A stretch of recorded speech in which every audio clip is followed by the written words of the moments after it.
একটা মিনিট।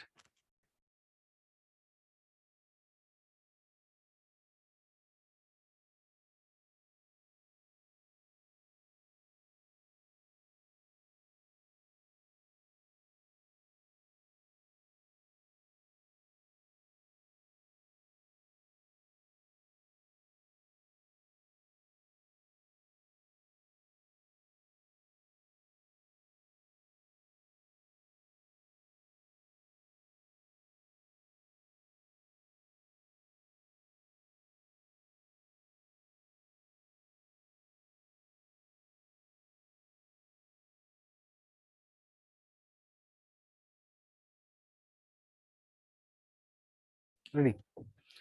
আসসালামু আলাইকুম প্রিয় চাকরি প্রত্যাশী, স্বাগত জানাচ্ছি বিদ্যাবাড়ি ডিজিটাল ক্লাসরুম থেকে। সাথে আছি আমি সাজ্জাদ হোসাইন। কেমন আছেন সবাই আর কেমন চলছে আপনাদের প্রস্তুতি? আজকে হলো আপনাদের আন্তর্জাতিক বিষয়গুলি। আর এটা লেকচার নাম্বার 9। সিলেবাস আলোচনা, বিশ্ব মানচিত্রের ধারণা, পৃথিবীর পরিচিতির আয়তন এবং প্রাচীন সভ্যতা, মহাদেশ পরিচিতি, ভৌগোলিক উপনাম, পুরাতন ও বর্তমান নাম, রাজধানী, ভাষা, মুদ্রা, আইনসভা, পৃথিবীর বিখ্যাত স্থান, এগুলো নিয়ে আমরা কথাবার্তা বলবো। তো একেবারেই আমি কোনো সময় নষ্ট না করে চলে যাচ্ছি মূল ক্লাসে। আর যাদের ক্যামেরা অফ আছে ক্যামেরা চালু করে নেবেন, এবং যাদের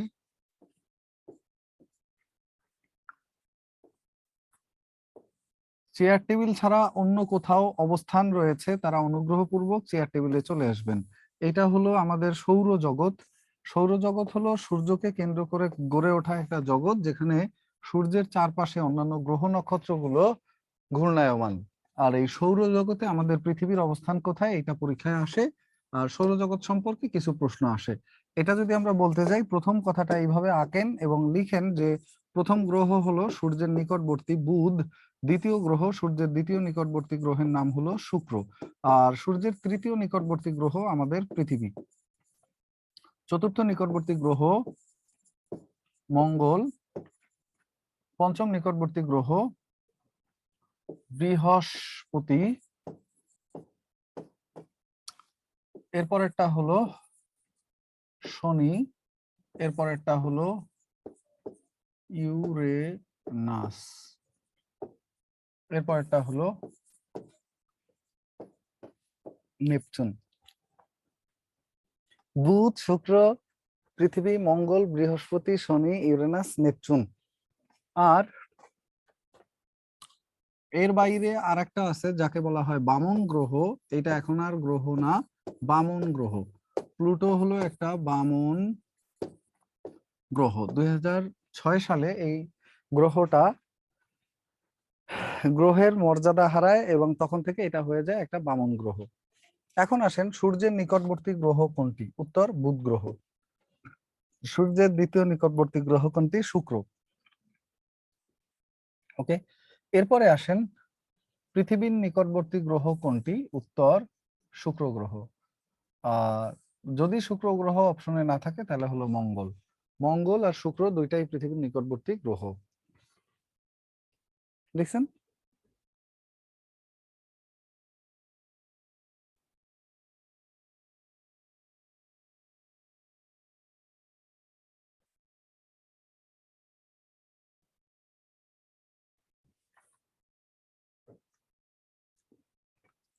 দেখছেন? পৃথিবী সূর্যের তৃতীয় নিকটতম গ্রহ, সূর্যের তৃতীয় নিকটতম গ্রহ। এরপর আসেন, সৌরজগতের সবচেয়ে বৃহত্তম গ্রহ কোনটি? উত্তর বৃহস্পতি। বৃহস্পতিকে বলা হয় গ্রহ রাজ। বৃহস্পতিকে বলা হয় গ্রহ রাজ। এবং সবচেয়ে বেশি উপগ্রহ আছে কোন গ্রহের? উত্তর সবচেয়ে বেশি উপগ্রহ আছে বৃহস্পতি গ্রহের। সবচেয়ে বেশি উপগ্রহ আছে বৃহস্পতি গ্রহের, এবং গ্রহরাজ বা আয়তনের সবচেয়ে বড় গ্রহ হলো বৃহস্পতি। এরপরে যদি আমরা শনির কথা বলি, শনি সম্পর্কে পরীক্ষায় প্রশ্ন আসে, বলয় আছে কোন গ্রহের? উত্তর শনি গ্রহের নিজস্ব বলয় রয়েছে। এইভাবেই খাতায় ছবি এঁকে লিখে দেবেন, তাহলে একবারে অনেক পৃষ্ঠা বা অনেক তথ্য লেখা হয়ে যাবে, লাইন বাই লাইন আর লেখা লাগবে না। বলয় আছে কোন গ্রহের? উত্তর বলয় আছে শনি গ্রহের। এরপরে সবচেয়ে শীতলতম গ্রহ বলা হয় কোন গ্রহকে? উত্তর শীতলতম গ্রহ নেপচুন। সূর্য থেকে যেটা সবচেয়ে বেশি দূরে, এই গ্রহটা সবচেয়ে শীতলতম গ্রহ। আর সবচেয়ে উত্তপ্ত গ্রহ হলো শুক্র গ্রহ। বুধ সূর্যের নিকটতম হলেও উত্তপ্ত না, কারণ শুক্র গ্রহের বায়ুমণ্ডল কার্বন ডাই অক্সাইড দিয়ে তৈরি, যে তাপ ধরে রাখতে সহায়তা করে। লিখছেন?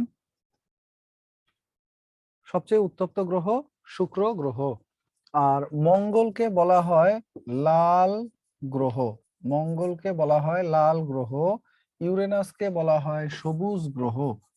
এটা পরীক্ষা আসে, কোন গ্রহকে বলা হয় লাল গ্রহ? উত্তর মঙ্গল। মঙ্গলের শেষে ল আছে আর লালের শুরুতেও ল আছে, মঙ্গল লাল। ইউরেনাসের শেষে স আছে আর সবুজের শুরুতেও স আছে, ইউরেনাস সবুজ। আর এছাড়া আর কিছু প্রশ্ন আসে, তার একটা হলো বুধ শুক্র এই দুইটা গ্রহের কোনো উপগ্রহ নেই। পরীক্ষায় প্রশ্ন আসে উপগ্রহ নেই কোন গ্রহের? উত্তর বুধ শুক্র গ্রহের কোনো উপগ্রহ নেই, নিজস্ব কোনো উপগ্রহ নেই। আর সবচেয়ে বেশি উপগ্রহ আছে কার? বৃহস্পতির। আর দ্বিতীয় বৃহত্তম গ্রহ হলো শনি, এবং শনির দ্বিতীয় বেশি বৃহত্তম গ্রহ সংখ্যা। আর পৃথিবীর একমাত্র উপগ্রহ কোনটি? উত্তর হলো চাঁদ। পৃথিবীর একমাত্র উপগ্রহ কোনটি? উত্তর হলো চাঁদ। পৃথিবীর একমাত্র উপগ্রহ কোনটি? উত্তর হলো চাঁদ। চাঁদ হলো পৃথিবীর একমাত্র উপগ্রহ। পৃথিবীর একমাত্র উপগ্রহ কোনটি? উত্তর হলো চাঁদ। চাঁদ হলো পৃথিবীর একমাত্র উপগ্রহ। লিখছেন? চাঁদ হলো পৃথিবীর একমাত্র উপগ্রহ।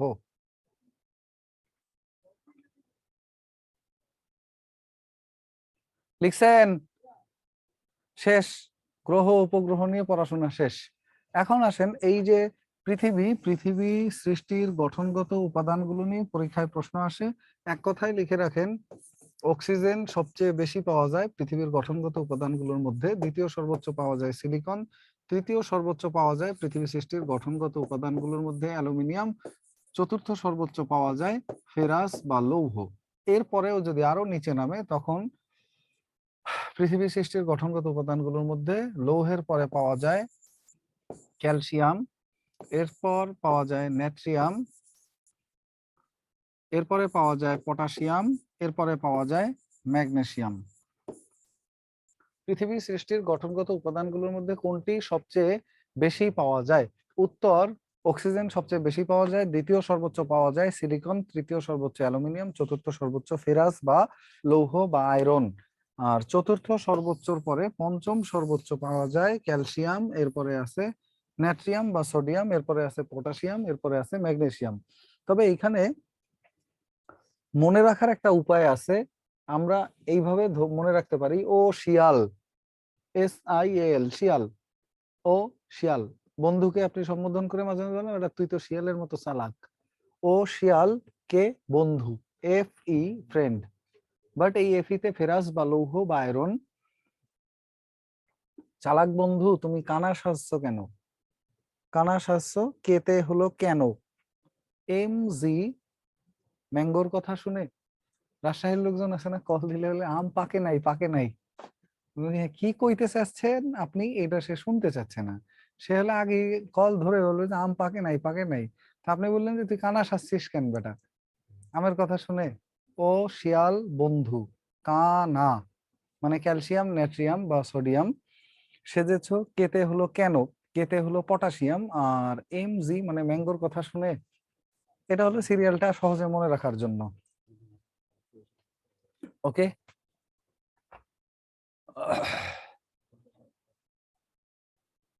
নেক্সট আসেন, এইটুকুই শেষ।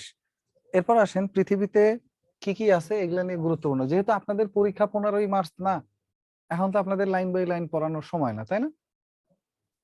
আমি কি বুদ্ধি ঠিক বলতেছি নাকি লাইন বাই লাইন পড়াই দেওয়ার সময় এখন আপনাদের? বলেন তো, এইভাবে পড়াবো না লাইন বাই লাইন লিখে দেব? যে স্যার এখন নোট করাই দেন, লিখে দেন, নোট করাই দেন, পরে দেখা গেল যে সেই নোটই লিখতে পারলেন, পড়ার আর টাইম পেলেন না। আমি কিন্তু আপনাদের পরিস্থিতি বুঝে চিকিৎসা যেটাকে বলে সেটা দেওয়ার চেষ্টা করতেছি।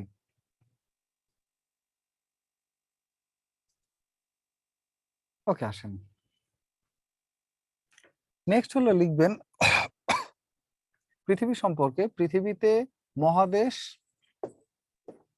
এটা হলো পৃথিবী পরিচিতি। মহাদেশ 7, বৃহত্তম হলো এশিয়া, ক্ষুদ্রতম হলো ওশেনিয়া।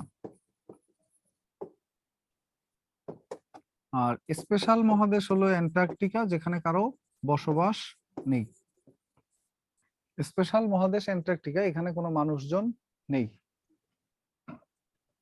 ওকে, নেক্সট আসেন মহাসাগর। মহাসাগর 5টা। বৃহত্তম মহাসাগরের নাম হলো প্রশান্ত মহাসাগর, ক্ষুদ্রতম মহাসাগরের নাম হলো উত্তর মহাসাগর। উত্তর মহাসাগর। আর স্পেশাল কোনো মহাসাগর নাই, শুধু এইখানে একটা কথা আছে, সেটা হলো মারিয়ানা ট্রেঞ্চ পৃথিবীর সবচেয়ে গভীরতম স্থান। এই মহাসাগরগুলোর মধ্যে প্রশান্ত মহাসাগরের সবচেয়ে গভীরতম স্থান হলো কোনটি, এইটা পরীক্ষায় আসে। এই গভীরতম স্থানের নাম হলো মারিয়ানা ট্রেঞ্চ। এটা আছে প্রশান্ত মহাসাগরে, মারিয়ানা ট্রেঞ্চ। গভীরতম স্থান বলতে কি বোঝায়, যে পৃথিবীর সবচেয়ে গভীর জায়গা, অর্থাৎ সাগরের পানির উপর থেকে ডুব দিলে 1033 মিটার, 11,033 মিটার নিচে বা 11 কিলোমিটার নিচে যাওয়া লাগে যদি আপনি মাটি স্পর্শ করতে চান, ওই জায়গাটা এত গভীর। মাত্র 11 কিলোমিটার নিচে যাইতে হয় যদি আপনি ওইখানে মাটি স্পর্শ করতে চান, এত গভীর ওই জায়গাটা।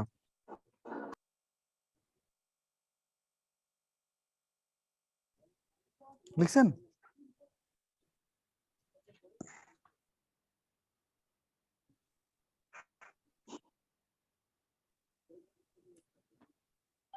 একটা মিনিট, একটা বদলি অর্ডার দেখা যাচ্ছে, আবার আমার বদলি করে দিছে নাকি কোথাও?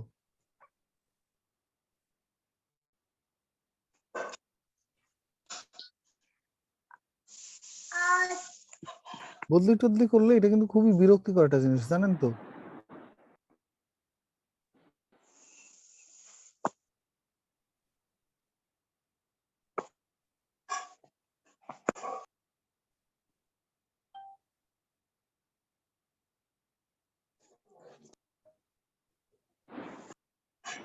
আচ্ছা, ওকে, করে নাই কিছু, আসেন। এরপর যেটা লিখবেন, পৃথিবীতে স্বাধীন দেশ আছে, স্বাধীন দেশ আছে 195। এর মধ্যে জাতিসংঘভুক্ত আছে, জাতিসংঘভুক্ত দেশ আছে 193টি। দুইটা দেশ জাতিসংঘের মধ্যে অন্তর্ভুক্ত হয় নাই, একটা হলো ফিলিস্তিন, একটা হলো ভ্যাটিকান সিটি। এরা হলো জাতিসংঘের পর্যবেক্ষক রাষ্ট্র, ফিলিস্তিন আর হলো ভ্যাটিকান, এরা জাতিসংঘের পর্যবেক্ষক রাষ্ট্র, ভ্যাটিকান। ওকে, এই দুইটা জাতিসংঘের পর্যবেক্ষক। আর মারিয়ানা ট্রেঞ্চ, পৃথিবীর গভীরতম স্থানের নাম হলো মারিয়ানা ট্রেঞ্চ। ফিলিস্তিন আর ভ্যাটিকান এরা হলো জাতিসংঘের পর্যবেক্ষক রাষ্ট্র, এরা জাতিসংঘের সদস্যপদ পায়নি এখনো। নেক্সট আসেন, আপনার পৃথিবীর সর্বশেষ স্বাধীন দেশ কোনটি, এরকম একটা প্রশ্ন আসে। উত্তর দক্ষিণ সুদান। সর্বশেষ স্বাধীন রাষ্ট্র কোনটি? উত্তর দক্ষিণ সুদান। এটা স্বাধীন হয় 2011 সালে। এইভাবে পড়ার একটা বিশেষত্ব হলো অল্প কথায় অনেক বেশি পড়া শেখা এবং লেখা যায়। সর্বশেষ স্বাধীন রাষ্ট্র দক্ষিণ সুদান 2011 সালের জুলাই মাসে স্বাধীন হয়। আর তারপরে আসেন, গেল এটা। তারপরে লিখবেন যে পৃথিবীতে সর্বোচ্চ রাজধানী এবং সর্বনিম্ন রাজধানী। সর্বোচ্চ রাজধানীর নাম কি? পৃথিবীর সর্বোচ্চ রাজধানী এবং সর্বনিম্ন রাজধানী। সর্বোচ্চ রাজধানীর নাম হলো লা পাজ, এটা আছে বলিভিয়ায়, লা পাজ বলিভিয়া। আর সর্বনিম্ন রাজধানীর নাম হলো বাকু, এটা আছে আজারবাইজানে। বাকু নামে একটা জায়গা আছে, এটা আছে আজারবাইজান। লিখছেন? ডান।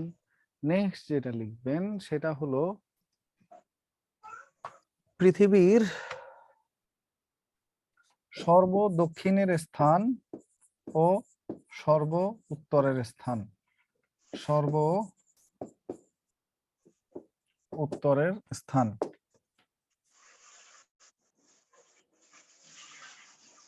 পৃথিবীর সর্ব দক্ষিণের স্থান হলো পুয়ের্তো উইলিয়ামস, এটা আছে চিলিতে। পুয়ের্তো উইলিয়ামস, এটা আছে চিলি। আর সর্ব উত্তরের নগরী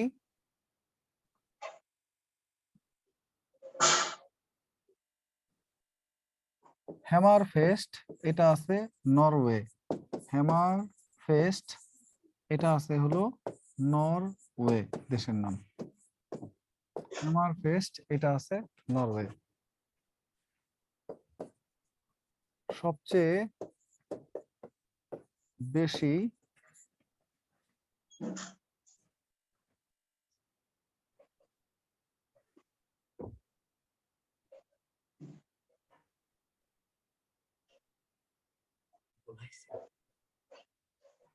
সবচেয়ে বেশি সীমানা আছে কোন দেশের সাথে? উত্তর চীন এবং রাশিয়া, এই দুইটা দেশের সাথে 14টা দেশের বর্ডার আছে। 14 দেশের সীমানা রয়েছে। চীন এবং রাশিয়ার সাথে 14 দেশের সীমানা রয়েছে।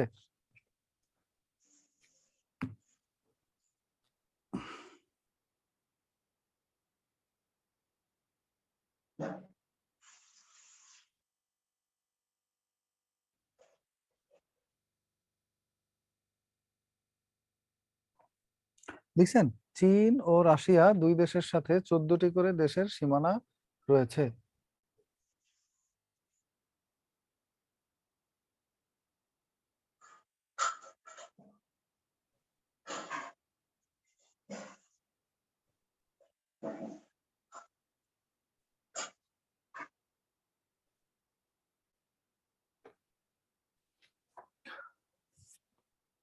এরপরে আসেন পৃথিবীতে আয়তনে সবচেয়ে বড় দেশ এবং জনসংখ্যায় সবচেয়ে বড় দেশ। আয়তনে আরেকটা হলো জনসংখ্যায়।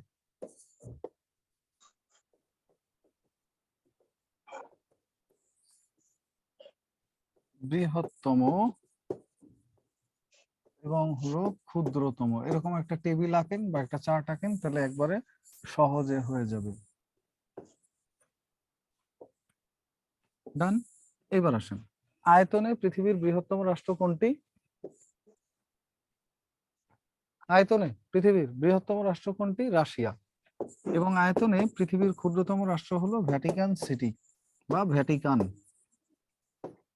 এই হ্যাঁ, ভ্যাটিকান। ওকে, এখন আসেন জনসংখ্যায় পৃথিবীর বৃহত্তম রাষ্ট্র হলো ভারত এবং দ্বিতীয় বৃহত্তম হলো চীন। ভারত বড়, চীন ছোট। আগে ছিল চীন জনসংখ্যায় 1 নম্বর দেশ, আগে ছিল চীন জনসংখ্যায় 1 নম্বর দেশ, এখন চীন জনসংখ্যায় 2 নম্বর দেশ, অর্থাৎ চীনের জনসংখ্যা পৃথিবীতে দ্বিতীয় জনসংখ্যায়। জনসংখ্যায় পৃথিবীতে চীনের অবস্থান এখন বর্তমানে দ্বিতীয়।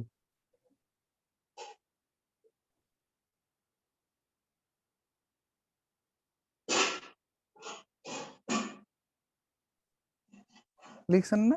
নেক্সট আসেন জনসংখ্যায় ক্ষুদ্রতম ভ্যাটিকান সিটি, এই একই দেশ। জনসংখ্যায় পৃথিবীর ক্ষুদ্রতম দেশ হলো একই দেশ, অর্থাৎ ভ্যাটিকান সিটি। লিখছেন?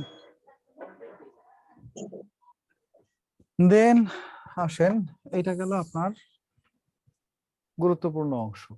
এরপরে যেটা লিখবেন সেটা হলো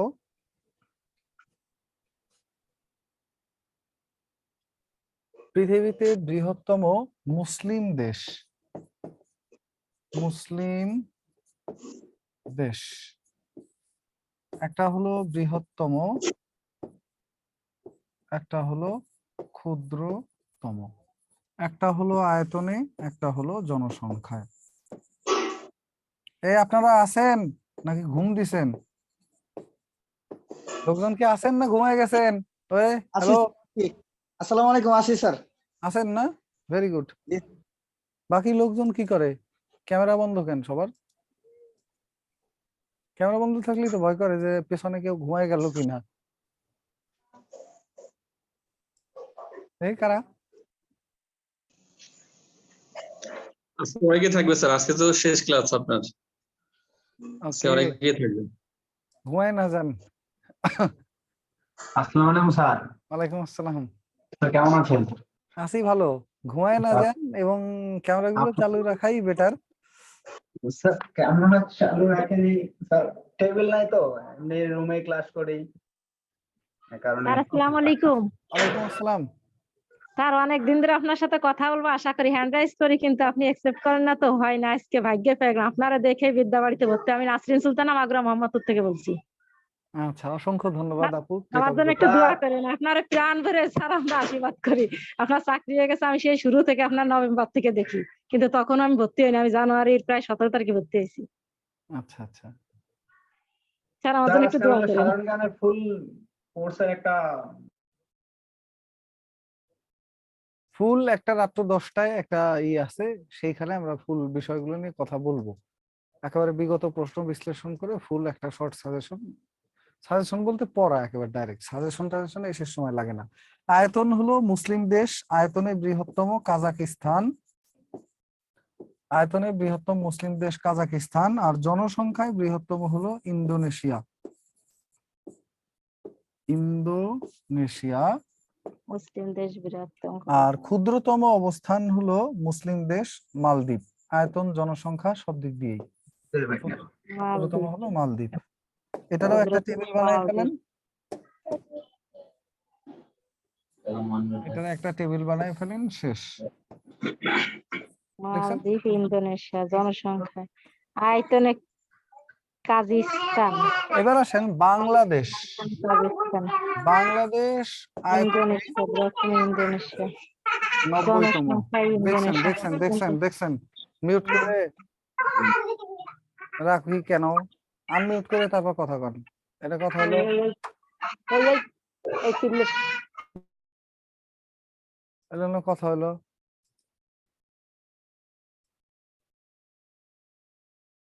মিউট করে রাখলাম না যাতে আপনারা একটু কথাবার্তা বলতে পারেন, শেষ দিন মনের ভাব প্রকাশ করবেন। সে মনের ভাব প্রকাশ করতে যায় আপনারা বাচ্চাদের চিল্লাপাল্লা শুনাইতেছেন সবাইকে।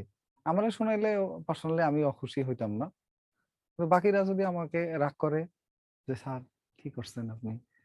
তা আয়তনে 90তম, জনসংখ্যায় বিশ্বে বাংলাদেশের অবস্থান অষ্টম, জনসংখ্যায় এশিয়ায় বাংলাদেশ পঞ্চম, দক্ষিণ এশিয়ায়, আচ্ছা আগে মুসলিম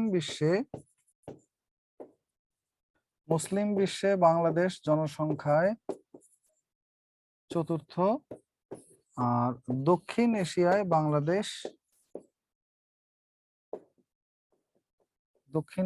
বাংলাদেশের অবস্থান তৃতীয়।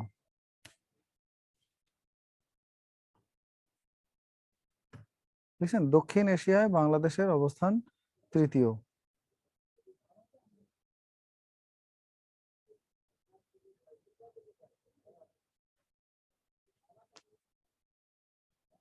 দেখছেন কি?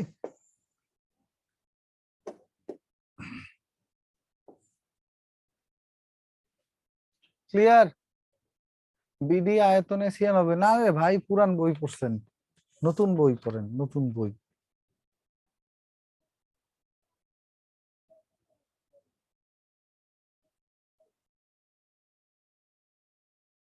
ওকে, এখান থেকে আর কিছু পড়া লাগবে না। নেক্সট আসেন, মহাদেশ পরিচিতি।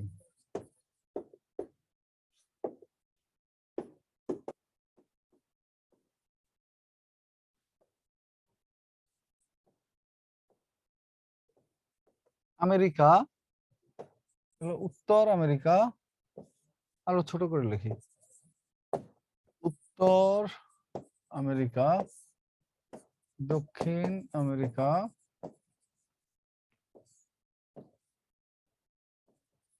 আফ্রিকা, টেবিল বানাবো, ইউরোপ। খাতা চ্যাপ্টা করে নেন, লম্বালম্বি খাতা নিবেন না, খাতা ল্যান্ডস্কেপ মোডে নেন। মোবাইলে ইউটিউবে ছবি দেখলে যেরকম রাখেন মোবাইল, ওরকম ল্যান্ডস্কেপ মোড বলে এটাকে, এরকম মোডে নেন খাতাটা, তাহলে একটা চার্ট লম্বা করে পাশে লিখলে সুবিধা হবে। ইউরোপ, এশিয়া, সর্বশেষ হলো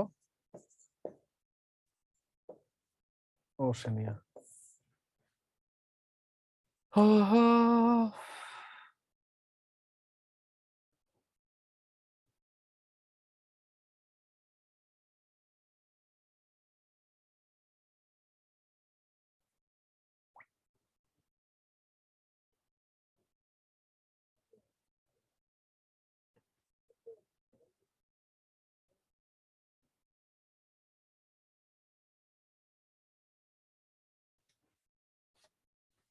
লিখছেন, আসেন। উত্তর আমেরিকা মহাদেশে, প্রত্যেক মহাদেশের সম্পর্কে আমরা যা যা তথ্য লিখবো সেটা একটু লেখেন। স্বাধীন দেশের সংখ্যা, স্বাধীন দেশ আছে কতটি, এই মহাদেশের সর্বোচ্চ বিন্দু কোনটি, এই মহাদেশের সর্বোচ্চ বিন্দু, এই মহাদেশের সর্বনিম্ন বিন্দু, এই মহাদেশের সর্বনিম্ন বিন্দু, আয়তনে এই মহাদেশের বৃহত্তম দেশ, এই মহাদেশের ক্ষুদ্রতম দেশ, এবং এই মহাদেশের গুরুত্বপূর্ণ যদি অন্য কিছু থাকে, যে জিনিসগুলো পৃথিবীর মধ্যে বড় সবচেয়ে, বা পৃথিবীর মধ্যে সবচেয়ে দীর্ঘতম, এরকম কিছু থাকলে সেই জিনিসটি আমরা কথাবার্তা বলবো। এরকম একটা টেবিল বানাবেন। আমার কথা বোঝা যাচ্ছে? না বুঝলে কিন্তু আপনারা কমেন্ট করতে পারবেন।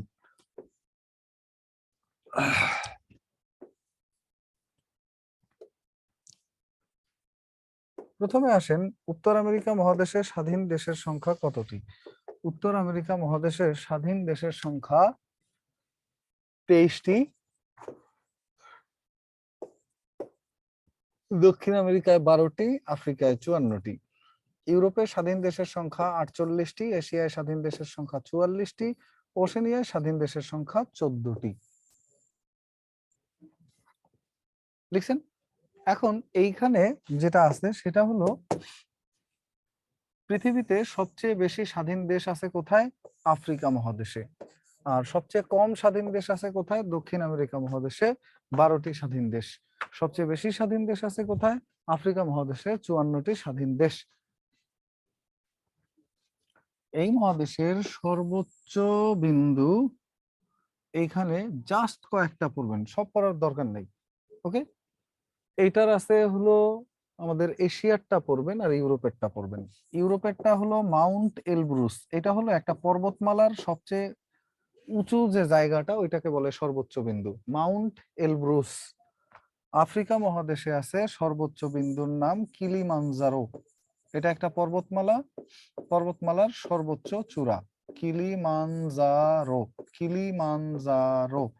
আর আমাদের এশিয়ার সর্বোচ্চ বিন্দু হলো মাউন্ট এভারেস্ট।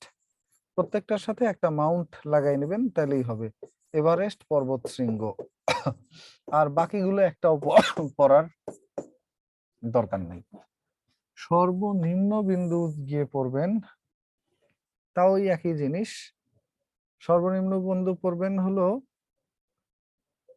এশিয়ারটা পড়বেন, এশিয়ার সর্বনিম্ন বিন্দু হলো ডেড সি, এখানে পড়বেন মাত্র 2টা, ডেড সি।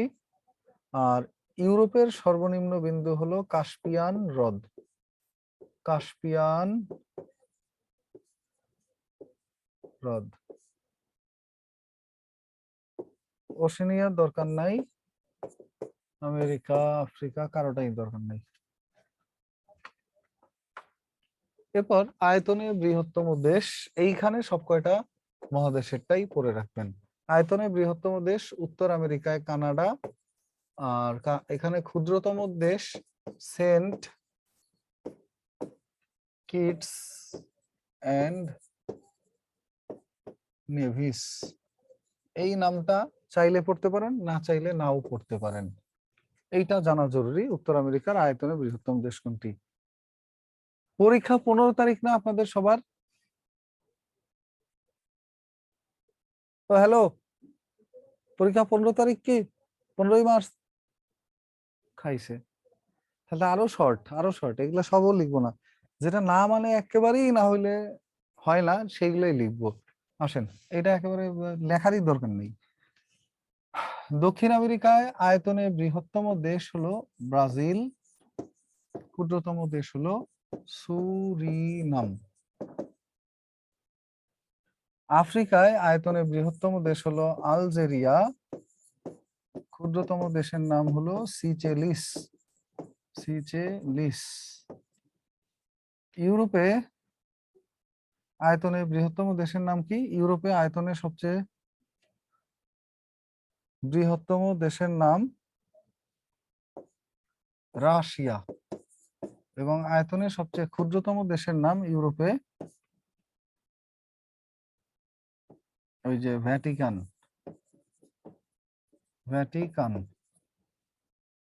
এশিয়ায় সবচেয়ে বৃহত্তম দেশ হলো চীন, সবচেয়ে ক্ষুদ্রতম দেশ হলো মালদ্বীপ।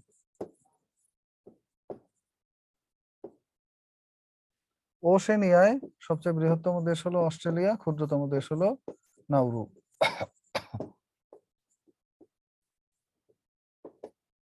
এখন এই মহাদেশ ভিত্তিক কয়েকটা গুরুত্বপূর্ণ জিনিসের নাম লিখে দিই, যেগুলো এই মহাদেশের সবচেয়ে গুরুত্বপূর্ণ স্থান বা স্থাপনা। তার আগে আমি একটা সেকেন্ড একটু একটা জিনিস তথ্য জেনে নিচ্ছি।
লিখিয়ে আছেন?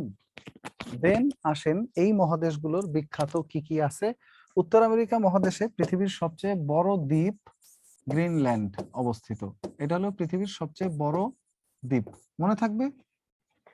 পৃথিবীর সবচেয়ে বৃহত্তম দ্বীপ গ্রিনল্যান্ড। উত্তর আমেরিকার ক্ষুদ্রতম দেশ হলো Saint Kitts and Nevis. Kitts শব্দের অর্থ বাচ্চা, ওইটা দিয়ে মনে রাখবেন। ওই কিটস বাচ্চা মানে বাচ্চা দেশ বা ছোট দেশ। Saint Kitts and Nevis.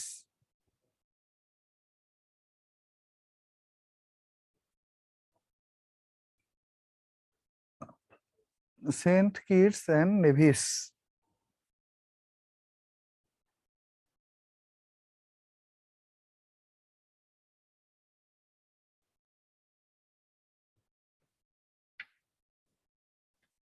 লিখছেন? নেক্সট আসেন, এই উত্তর আমেরিকা মহাদেশ নিয়ে আর কিছু লিখবেন না। দক্ষিণ আমেরিকা মহাদেশে আছে পৃথিবীর বৃহত্তম জঙ্গল, যার নাম হলো আমাজন। এটা হলো পৃথিবীর বৃহত্তম রেইন ফরেস্ট। রেইন ফরেস্ট কাকে বলে? বৃষ্টিপাত প্রবণ যে জঙ্গল আছে তাকে বলা হয় রেইন ফরেস্ট।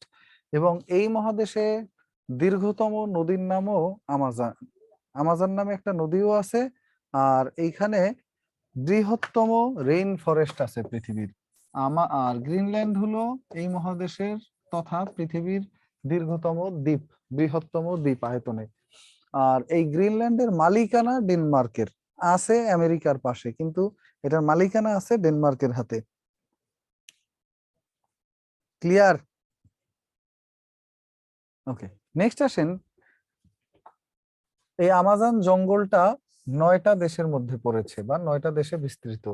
আমাজন জঙ্গলকে বলা হয় পৃথিবীর ফুসফুস। প্রায় 20% অক্সিজেন, পৃথিবীর যত অক্সিজেন লাগে তার 20% এই একটা জঙ্গল থেকে আসে। এই জন্য এটাকে বলা হয় পৃথিবীর ফুসফুস। আফ্রিকার মধ্যে আছে পৃথিবীর দীর্ঘতম নদী, যার নাম হলো নীল নদ। আফ্রিকায় আছে পৃথিবীর দীর্ঘতম নদী, যার নাম নীল নদ। আফ্রিকায় আছে পৃথিবীর বৃহত্তম মরুভূমি, যার নাম হলো সাহারা মরুভূমি। সাহারা নাম লেখা দেখলে আবার নায়িকা সাহারা তো আর বুঝবেন না, মরুভূমি এটা তো বুঝবেনই, নাম তো সবাই শুনছেন সাহারার। সালমান খান, শাহরুখ খানের সিনেমা দেখছেন না, নাম তো শোনাই হোগা, মানে নাম তো শুনছেনই, এগুলো তার কিছু লেখা লাগবে না। নীল নদ, সাহারা মরুভূমি, এগুলো হলো পৃথিবীর দীর্ঘতম নদী, পৃথিবীর বৃহত্তম মরুভূমি। ইউরোপ মহাদেশে কিছুই নাই এরকম দীর্ঘতম বৃহত্তম। এইখানে আছে পৃথিবীর গভীরতম হ্রদ, যার নাম হলো বৈকাল হ্রদ। বৈকাল হ্রদ। ও, আমেরিকায় আরেকটা জিনিস লিখে রাখেন, সেটা হলো আয়তনে পৃথিবীর বৃহত্তম জলপ্রপাত, নাম হলো নায়াগ্রা জলপ্রপাত। এই জলপ্রপাতটা আছে উত্তর আমেরিকায়। আর উচ্চতায় বা পৃথিবীর উচ্চতম জলপ্রপাত এঞ্জেল ফলস। এই এঞ্জেল ফলস আছে হলো আপনার আফ্রিকা মহাদেশে, এই মানে দক্ষিণ আমেরিকা মহাদেশে। এটা হলো উচ্চতম জলপ্রপাত, আর নায়াগ্রা হলো আয়তনে বৃহত্তম জলপ্রপাত। আমাদের এশিয়ায় পৃথিবীর বৃহত্তম দীর্ঘতম কিছু আছে মনে পড়ে এরকম কিছু? কেউ বলেন তো পারলে। পৃথিবীর দীর্ঘতম বৃহত্তম কিছু আছে এশিয়া অস্ট্রেলিয়ায়? না থাকলে থাক, পড়া লাগবে না। আর যদি কিছু মনে পড়ে তাহলে বলতে পারেন। এশিয়ায় পৃথিবীর দীর্ঘতম কি আছে? হ্যাট, ওইগুলা লাগবে না। এশিয়ায় আছে পৃথিবীর সর্বোচ্চ বিন্দু মাউন্ট এভারেস্ট, যেটা আমরা আগে লিখে ফেলছি। এইখানে সবচেয়ে প্রমিনেন্ট হলো মাউন্ট এভারেস্ট, পৃথিবীর সর্বোচ্চ বিন্দু। আর এশিয়ার দীর্ঘতম নদী মাঝে মাঝে মাঝে আসে, কিন্তু সেটা এইখানে যাবে না, এটা আলাদা করে মনে রাখবেন। এশিয়ার দীর্ঘতম নদীর নাম ইয়াং সিকিয়াং, তাই এটা আলাদা কালিতে লিখে দিচ্ছি, ইয়াং সিকিয়াং।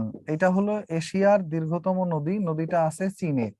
ইয়াং সিকিয়াং এটা হলো এশিয়ার দীর্ঘতম নদী। আর এশিয়ার দীর্ঘতম নদীর পরে এশিয়ার বৃহত্তম মরুভূমির নাম হলো গোবি মরুভূমি। এশিয়ার বৃহত্তম মরুভূমির নাম হলো গোবি, আর দীর্ঘতম নদীর নাম হলো ইয়াং সিকিয়াং, যেটা চীনের মধ্যে প্রবাহিত হয়েছে।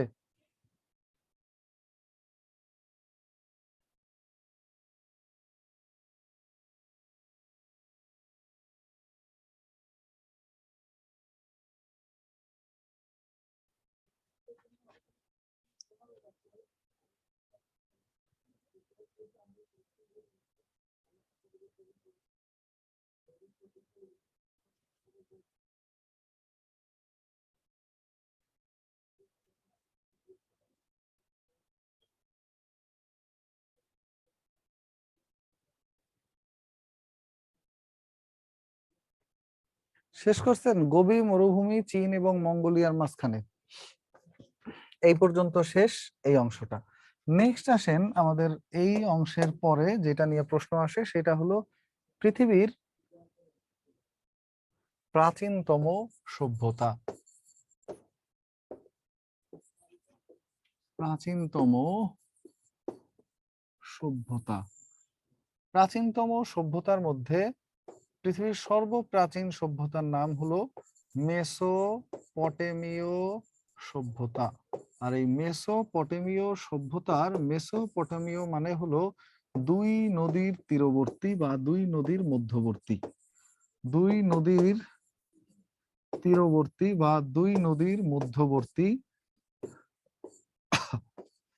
দুই নদীর তীরবর্তী বা দুই নদীর মধ্যবর্তী, এটাকে বলা হয় মেসোপটেমীয়। আচ্ছা, আমি কিন্তু এখনো কনফিউজড। না, এটার জন্য না, তোমার গিফট পছন্দ হলো কিনা এটা নিয়ে। না না, আমি সিরিয়াসলি কনফিউজ। তুমি না না, তোমার পছন্দ হয়েছে না, আমি তো কনফিউজড। হ্যাঁ, তুমি পছন্দ করছো কিনা দেখো তো, চেঞ্জ করো তো, চেঞ্জ করলে কেমন লাগে দেখি আগে। তুমি আগে দেখো জিনিসটা, আমি তো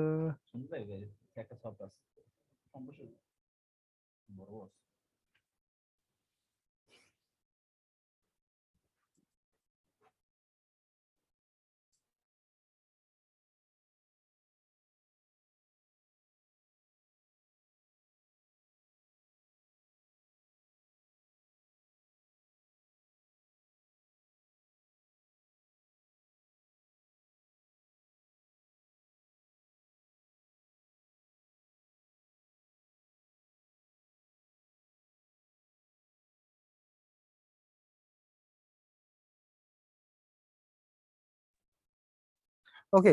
তা দুই নদীর তীরবর্তী যে অঞ্চল এটাকে বলা হয় মেসোপটেমিয়। দুই নদী কি কি? দজলা নদী আর একটা হলো ফোরাত নদী। দজলার নাম হলো টাইগ্রিস, ফোরাতের নাম হলো ইউফ্রেটিস। এই দুই নদী আছে বর্তমান ইরাকে, এবং ইরাকেই গড়ে উঠেছিল পৃথিবীর সর্বপ্রাচীন সভ্যতা, যার নাম হলো মেসোপটেমীয় সভ্যতা। ওই চেইনের মাঝখানে ফেলাই দেওয়া সব যেগুলো ইম্পর্টেন্ট, যেগুলো ইম্পর্টেন্ট, যে আজীবন মেয়াদে ওই জায়গায় থাকবে, আজীবন মেয়াদে জিনিসপত্র।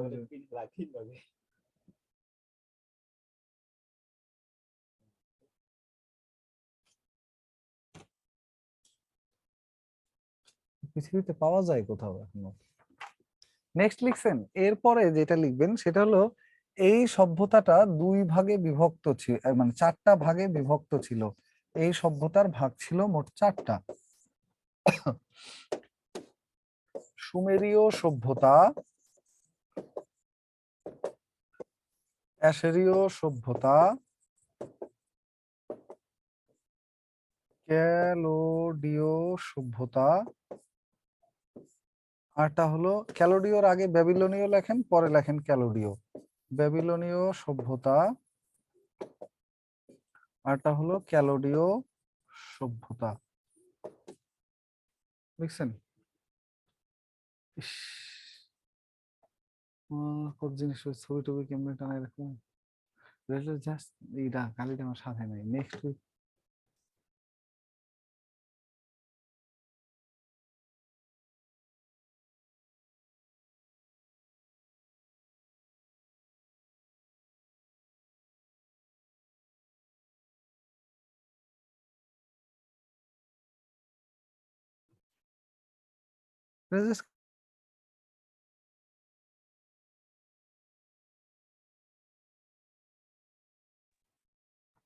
লিখছেন না sir? Side please, side please.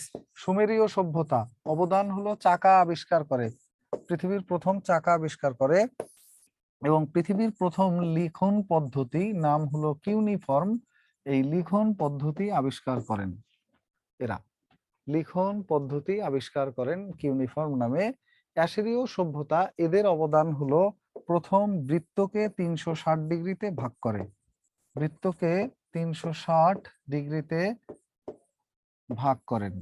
আর এরা আরেকটা কাজ করে, পৃথিবীকে অক্ষাংশ ও দ্রাঘিমাংশ এটার মধ্যে ভাগ করে, পৃথিবীকে অক্ষাংশ ও দ্রাঘিমাংশে ভাগ করেন, পৃথিবীকে অক্ষাংশ ও দ্রাঘিমাংশে ভাগ করে। ব্যাবিলনীয় সভ্যতা, ব্যাবিলনীয় সভ্যতা এটা হলো অন্যতম অবদান, প্রথম লিখিত আইনের প্রচলন করে এরা। আর এদের স্থপতির নাম মাঝে মাঝে পরীক্ষায় আসে। প্রথম লিখিত আইন চালু করে, আর এদের স্থপতি বা লিডার ছিল হাম্মুরাবি, হাম্মুরাবি। ওকে। আর সর্বশেষ যেটা লিখবেন সেটা হলো ক্যালোডীয় সভ্যতা, যেটাকে বলা হয় নয়া ব্যাবিলনীয় সভ্যতা, এই একই জায়গায় গড়ে ওঠা সভ্যতা। এদের অবদান হলো সপ্তাহকে 7 দিনে বিভক্ত করে, সর্বপ্রথম সপ্তাহকে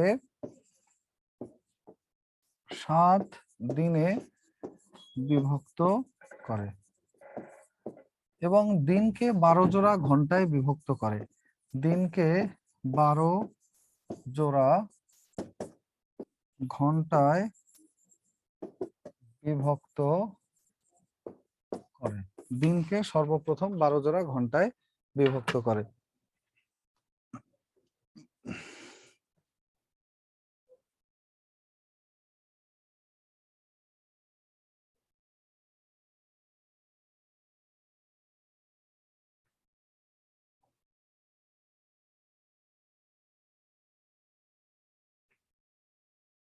লিখছেন? ক্লিয়ার হলে সি লিখে দেন, তাহলে আমরা একটু সামনে যাই।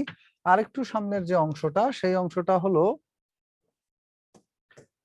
এশিয়ার প্রাচীনতম সভ্যতা। ওইটা ছিল পৃথিবীর প্রাচীনতম সভ্যতা মেসোপটেমীয় সভ্যতা, আর এশিয়ার প্রাচীনতম হলো সিন্ধু সভ্যতা।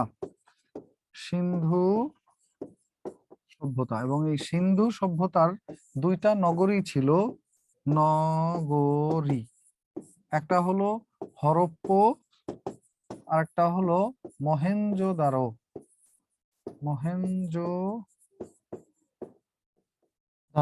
মহেঞ্জোদারো মানে হলো মৃতের ডিবি, মৃতের ডিবি। এছাড়া আছে পৃথিবীর বিখ্যাত একটা সভ্যতা, গ্রিক সভ্যতা। এদেরকে বলা হয় গ্রিক সভ্যতা। লিখছেন? গ্রিক সভ্যতা। এটা দুইটা ভাগে বিভক্ত ছিল, এটার কিছুরই দরকার নাই, লিখবেন শুধুমাত্র এদেরকে বলা হয় গণতন্ত্রের সূতিকাগার। গ্রিক সভ্যতাকে বলা হয় গণতন্ত্রের সূতিকাগার। মিশরীয় সভ্যতা, এদের সম্পর্কে এক লাইন লিখবেন, যারা হায়ারোগ্লিফিক্স নামে চিত্রভিত্তিক লিখন পদ্ধতি আবিষ্কার করে পৃথিবীর প্রথম।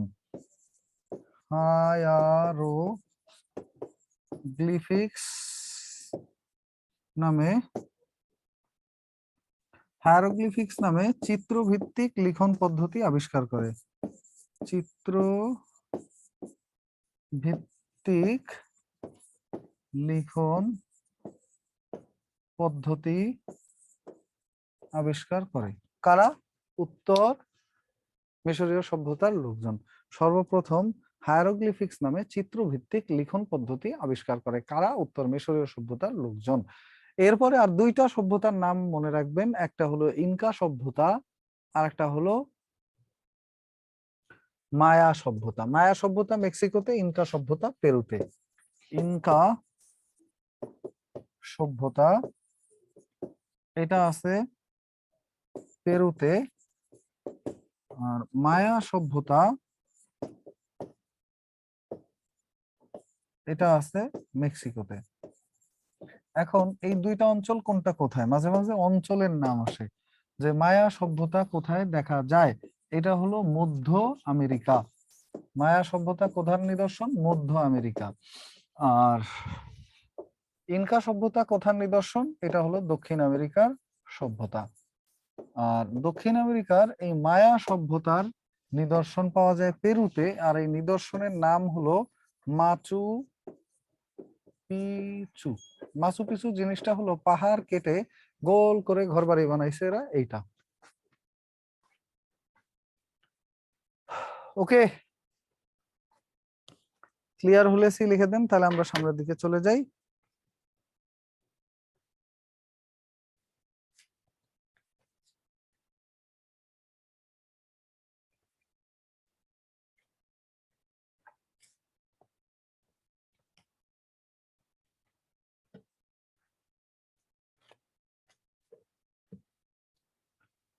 মাচু পিছু কি? পাহাড় কেটে গোল করে পাহাড়ের উপরে এরকম টাক টাক টাক টাক করে জায়গা বানায়, ওইখানে ওই জায়গাগুলোর উপরে ঘরবাড়ি বানাইছে।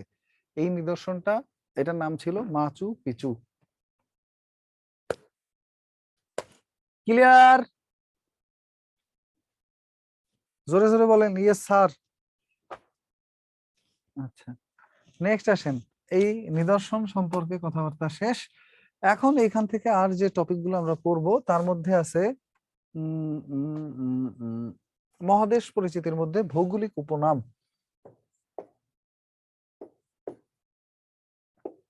ভৌগোলিক উপনাম, ভৌগোলিক উপনাম বলতে এক একটা অঞ্চলের বা এক একটা ভৌগোলিক অঞ্চলের একটা উপনাম থাকে। ওকে,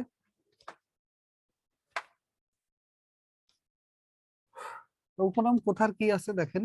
ভৌগোলিক উপনাম প্রথমটা হলো কি, প্রথমটা হলো ভৌগোলিক উপনাম এশিয়া অঞ্চলের গুলো লেখেন দক্ষিণ এশিয়া। দ্বিতীয়টা লেখেন দক্ষিণ পূর্ব এশিয়া। তৃতীয়টা লেখেন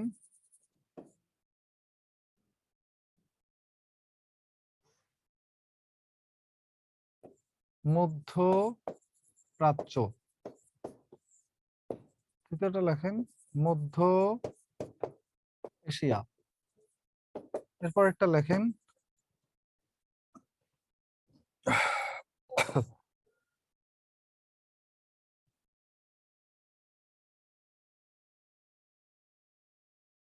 নাম ভুলে যাচ্ছি বারবার, গোল্ডেন ট্রায়াঙ্গল। এরপর লেখেন গোল্ডেন ক্রিসেন্ট, গোল্ডেন ক্রিসেন্ট। এরপর একটা লেখেন দূর প্রাচ্য এবং ইন্দোচীন, দূর প্রাচ্য এবং লেখেন ইন্দো চীন। দূর প্রাচ্য আর একটা লিখবেন ইন্দো চীন।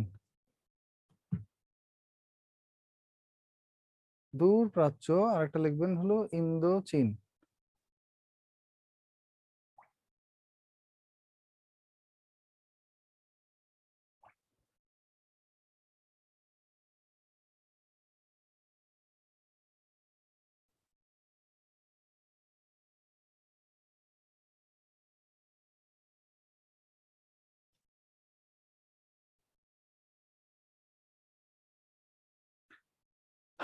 লিখছো?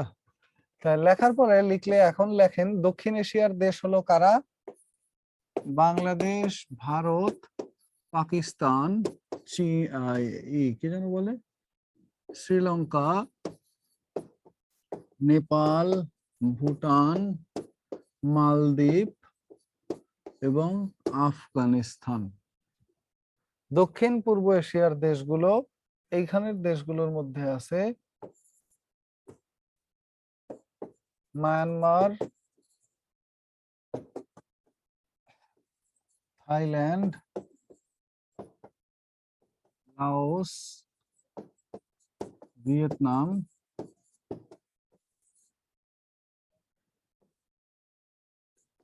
Cambodia, Malaysia, Singapore, Thailand, Thailand আবার কেন, সিঙ্গাপুর, ফিলিপাইন,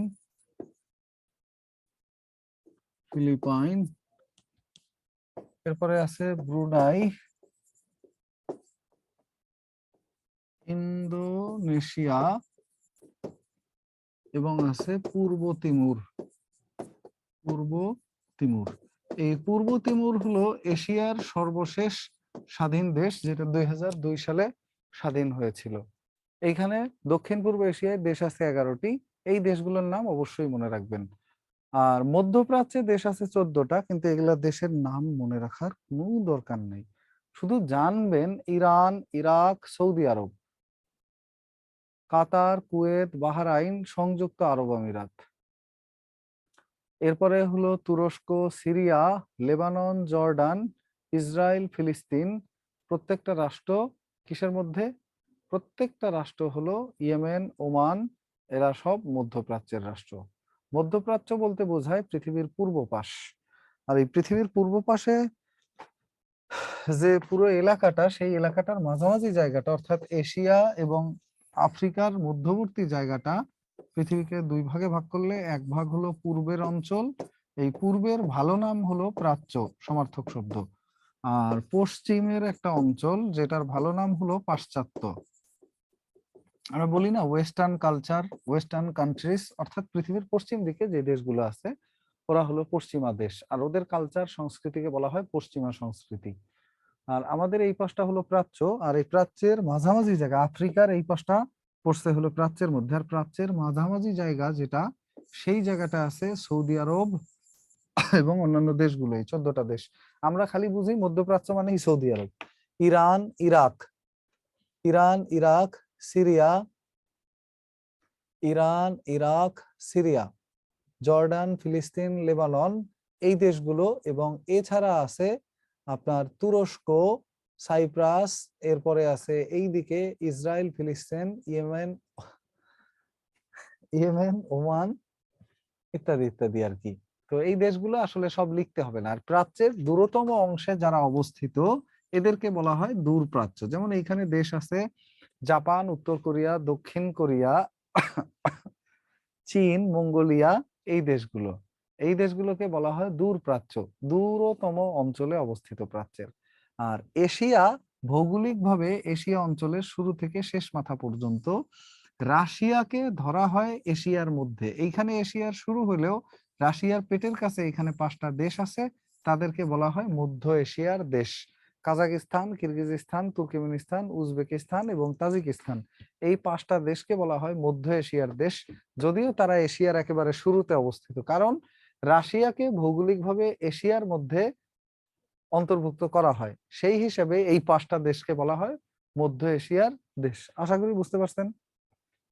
ক্লিয়ার? এবার আসেন মধ্য এশিয়া, এইটা পড়া লাগবে। মধ্যপ্রাচ্যের দেশ মুখস্থ বা মনে রাখার দরকার নাই। মধ্য এশিয়ার দেশ হলো কাজাকিস্তান, কিরগিজস্তান,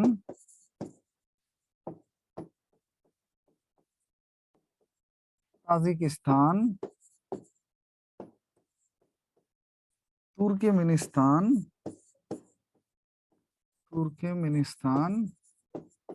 আরেকটার নাম হলো উজবেকিস্তান।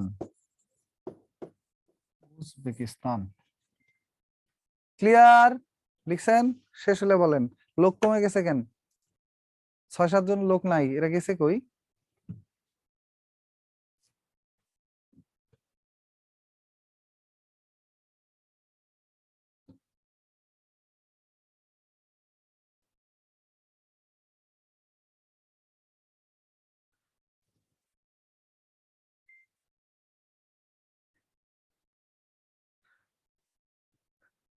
লিখছেন এগুলো? এগুলো লেখা শেষ হলে বলেন। দেন এইগুলোর রাজধানী পড়তে হবে, এই 5টা দেশের রাজধানী। যখন আমরা দেশ রাজধানী মুদ্রা পড়বো ওইখানে এগুলো বলে দিব, একটু পরেই আমরা সেখানে যাব। তার আগে এখানকার বাকি যে অঞ্চলগুলো আছে, গোল্ডেন ট্রায়াঙ্গল, গোল্ডেন ট্রায়াঙ্গল বলা হয় ত্রিভুজাকৃতি একটা অঞ্চল আছে 3টা দেশের মাঝামাঝি সময়। এই 3টা দেশের নাম মনে রাখতে হবে। এটা হলো লামাথা বলা হয়, লাতে লাওস, মাতে মায়ানমার এবং থতে থাইল্যান্ড। এই 3টা দেশে মাঝামাঝি এরকম ত্রিভুজ আকৃতিতে একটা অঞ্চল আছে 3টা দেশের মধ্যে, মায়ানমার, এখানে আছে থাইল্যান্ড, এই পাশে আছে লাওস, এই 3টা দেশের মাঝখানে এরকম একটা অঞ্চল আছে। এই অঞ্চলটা দিয়ে মাদক পাচার হয় বা মাদক চোরাচালান হয়, সেই জন্য এই অঞ্চলটা বিখ্যাত। আর এটাকে বলা হয় গোল্ডেন ট্রায়াঙ্গল। যেগুলো মাদক সবই গোল্ডেন শব্দ দিয়ে চিহ্নিত করা হয়। গোল্ডেন ক্রিসেন্ট, এটা হলো ইরান, পাকিস্তান, আফগানিস্তান, ইরান, আফগানিস্তান, আরটা হলো পাকিস্তান। এই ইরান, আফগানিস্তান, পাকিস্তান, এই 3টা অঞ্চলের মধ্যবর্তী একটা জায়গাটা হলো ক্রিসেন্টের মতো, অর্থাৎ এইরকম অর্ধচন্দ্রাকৃতি, এটাকে বলা হয় ইংরেজিতে ক্রিসেন্ট। যেমন দেখবেন আপনারা রেড ক্রস আর রেড ক্রিসেন্ট 2টা প্রতিষ্ঠান মনে হয়, আসলে প্রতিষ্ঠান একটাই। মুসলিম দেশে ওদের নাম হলো রেড ক্রিসেন্ট, আর খ্রিস্টান যে দেশগুলো আছে ওইখানে ওদের নাম হলো রেড ক্রস। রেড ক্রস মানে যীশু খ্রিস্টের যে ক্রস আছে না, ক্রুশ যাকে আমরা বলি, এই সাইনটা ওরা ব্যবহার করে। রেড ক্রস নামে, আর এইটা ব্যবহার করে রেড ক্রিসেন্ট নামে মুসলিম দেশে। জাস্ট এইটুকুই। তো এই অঞ্চলটা মুসলিম দেশ বিধায় এটাকে বলা হয় গোল্ডেন ক্রিসেন্ট, এবং এটা আফিম উৎপাদনের জন্য বিখ্যাত একটা অঞ্চল। আফিম উৎপাদনের জন্য বিখ্যাত একটা অঞ্চল। খাওয়া দরকার, ওর তো খুঁজে পাই না। হ্যাঁ, এটাই। আচ্ছা, ওই যে আরো একটা ছেলে আছে না, পিয়ন? হ্যাঁ, প্রমোশন হয়ে গেছে। আরেকটা ছেলে ঢাকা কলেজের একটু সহজ সহজ একটু। হ্যাঁ হ্যাঁ, আমি সেই পড়াশোনা দিছে। আছেন আপনারা? শোনেন, বিদ্যাবাড়ির আঙিনায় যারা ছিল, আমাদের এইখানে এক ভাই ছিল, উনি হলো আমাদের পিয়ন আর কি, অফিস সহায়ক ছিল এইখানে।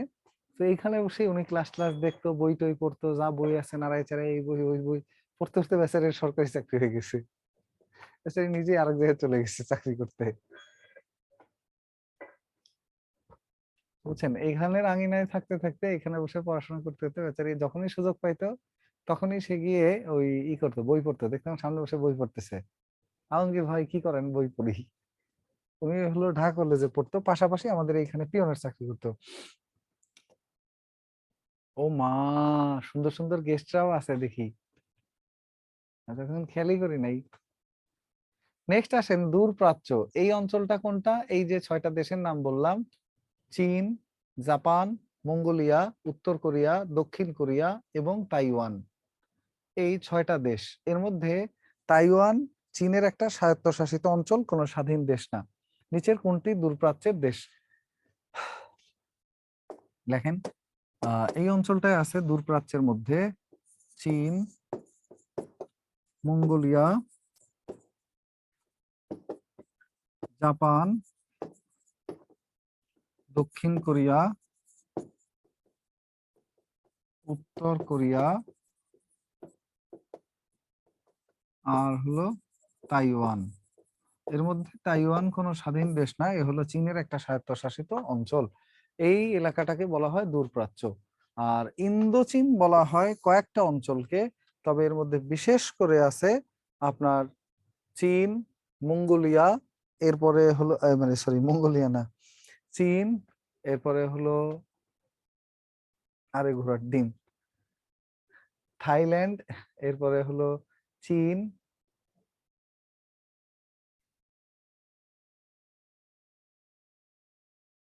জাস্ট একটু টাইম নিচ্ছি।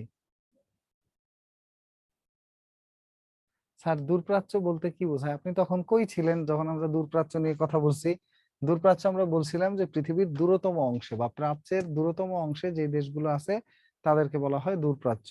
আর এই দূরপ্রাচ্যের দেশগুলোর এই জায়গাটায় এইখানে আছে ইন্দোচীন, অর্থাৎ আমাদের আইএনডি ইন্ডিয়া, CHINA চায়না, এই দুইটার মাঝখানের কালচারটা এই দেশগুলোতে সেম।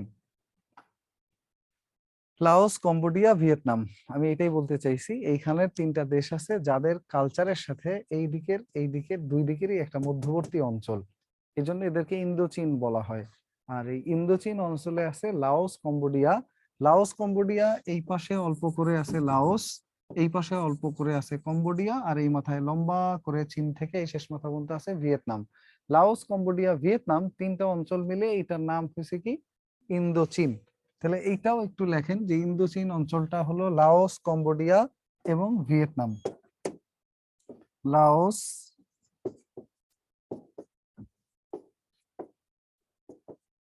কম্বোডিয়া এবং ভিয়েতনাম। মানে আমি এতক্ষণ খেয়াল করি নাই।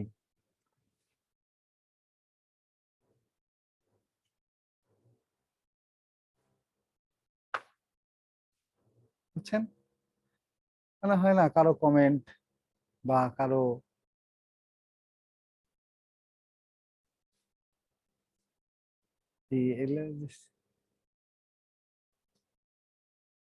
ওকে, আসেন নেক্সট। এই পর্যন্তই, এই অঞ্চলটা আমাদের এশিয়ার আশপাশের অঞ্চলটা এই পর্যন্তই। এরপরে আসেন একটা অঞ্চলের নাম হলো ককেশাস অঞ্চল। এরপরে আর একটা বিখ্যাত অঞ্চল আছে আপনার স্ক্যান্ডিনেভিয়ান অঞ্চল। স্ক্যান্ডিনেভিয়ান অঞ্চল। এরপরে আর একটা অঞ্চলের নাম আছে বাল্টিক অঞ্চল। বাল্টিক অঞ্চল। এরপরে আর একটা আছে horn of Africa. Horn of Africa. এরপরে ওই শেষ মাথায় পৃথিবীর আর কয়েকটা অঞ্চল আছে, তাই না? নেক্সট এইগুলো একটু লেখেন। ককেশাসে দেশ আছে মোট 4টা। রাশিয়া,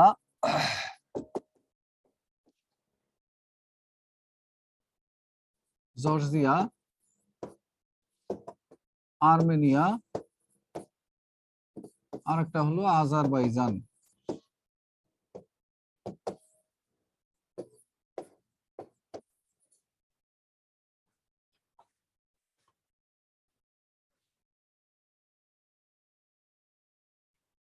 দক্ষিণ এশিয়ার মধ্যে পা মানে পাকিস্তান। ওকে, নেক্সট যেটা লিখবেন সেটা হলো স্ক্যান্ডিনেভিয়ান দেশের মধ্যে আছে সুইডেন, নরওয়ে দিয়ে শুরু করি। নরওয়ে, সুইডেন, ফিনল্যান্ড, ডেনমার্ক এবং আইসল্যান্ড। আমরা সহজে পড়ছিলাম ফিডে আসুন। ফিতে ফিনল্যান্ড, ডেতে ডেনমার্ক, আতে আইসল্যান্ড, সুতে সুইডেন আর নতে নরওয়ে। ফিডে আসুন এরকম একটা ছিল। আচ্ছা, ঠিক আছে। আর একটু উপরে দেখবেন Caucasus, Scandinavia, Baltic, horn of Africa, এইগুলো একটু ব্যাখ্যা করবেন। আরে ভাই, ককেশাস নামে একটা পর্বতমালা আছে। আপনি এখন পরীক্ষা 15ই মার্চ, আজকে হলো আপনার কয় মার্চ? 10ই মার্চ। আজকে আপনি আসছেন এগুলো একটু অঞ্চলের ব্যাখ্যাও করে আমারে বলেন।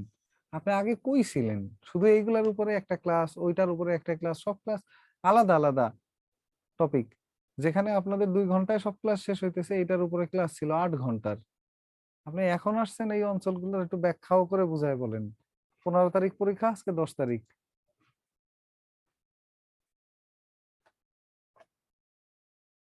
এগুলা অঞ্চল কত সুন্দর করে ম্যাপ আকারে লোকজনকে বুঝায় বুঝায় বলছে, আর আপনি এখন বলেন স্যার এই অঞ্চলগুলো একটু বুঝায় বলেন। হবে?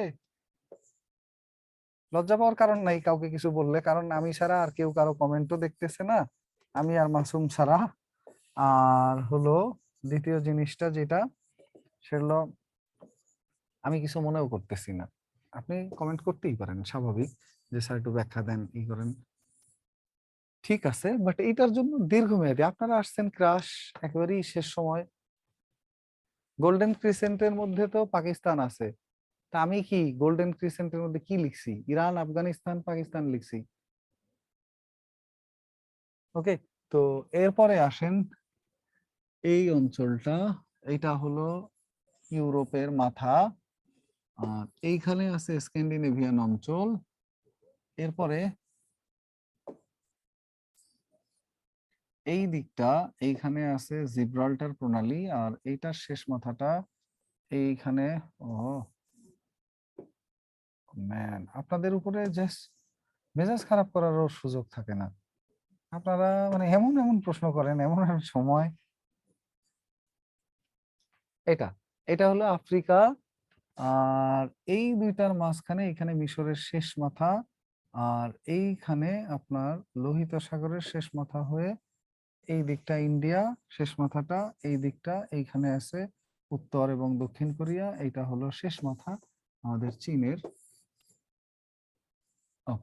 নেক্সট এইখানে আছে জাপান, সাগরের মধ্যের একটা দেশ, আর এইখানে আছে তাইওয়ান, আর এইদিকে আছে ফিলিপাইন, এইদিকে আছে ইন্দোনেশিয়া, আর এইটার উপরে শেষ মাথাটা এইটা। আর ইন্ডিয়ার শেষ মাথা এখানে আছে আমাদের শ্রীলঙ্কা, আর এইখানে আছে ভারত মহাসাগর, এইখানে আছে উত্তর মহাসাগর, এইদিকে আছে দক্ষিণ মহাসাগর, এইখানে আছে আটলান্টিক মহাসাগর, আর দুই পাশে আছে প্রশান্ত মহাসাগর। এখন দেখেন আপনাদের যে মরণের টাইম, শেষ সময়, এখন কি এগুলা একে দেখানোর সময় বলেন? আর এইখানে একটা অঞ্চল আছে হর্ন অফ আফ্রিকা, যেটা দেখতে এরকম গরুর শিং এর মতো, দেখেন এরকম একটা মাথা আছে শিং এর মতো, এই শিং ইংরেজি হলো হর্ন। হর্ন অফ আফ্রিকা মানে আফ্রিকার শিং।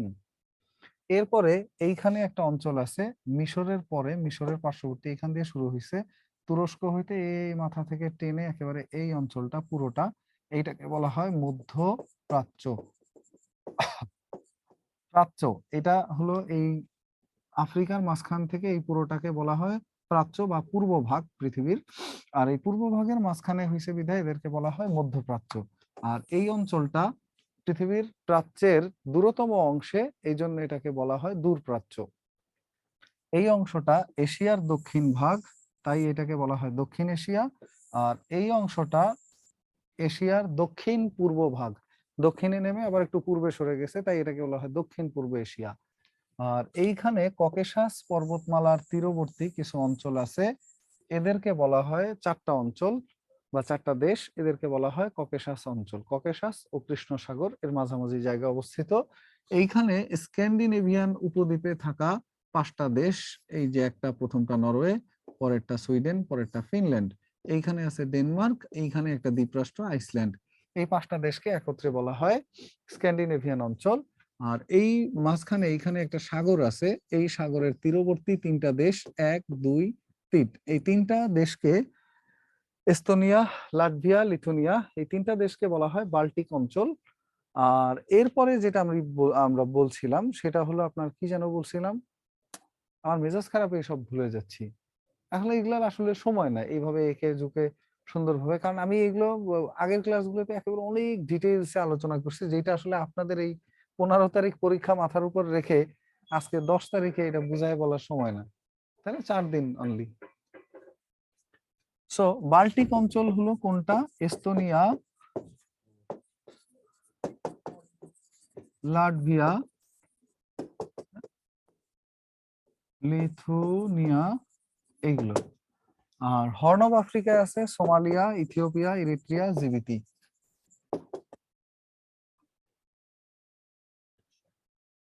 সাজেশন সাধারণ জ্ঞান, ছাড়ো সাধারণ জ্ঞান সাজেশন দিবে।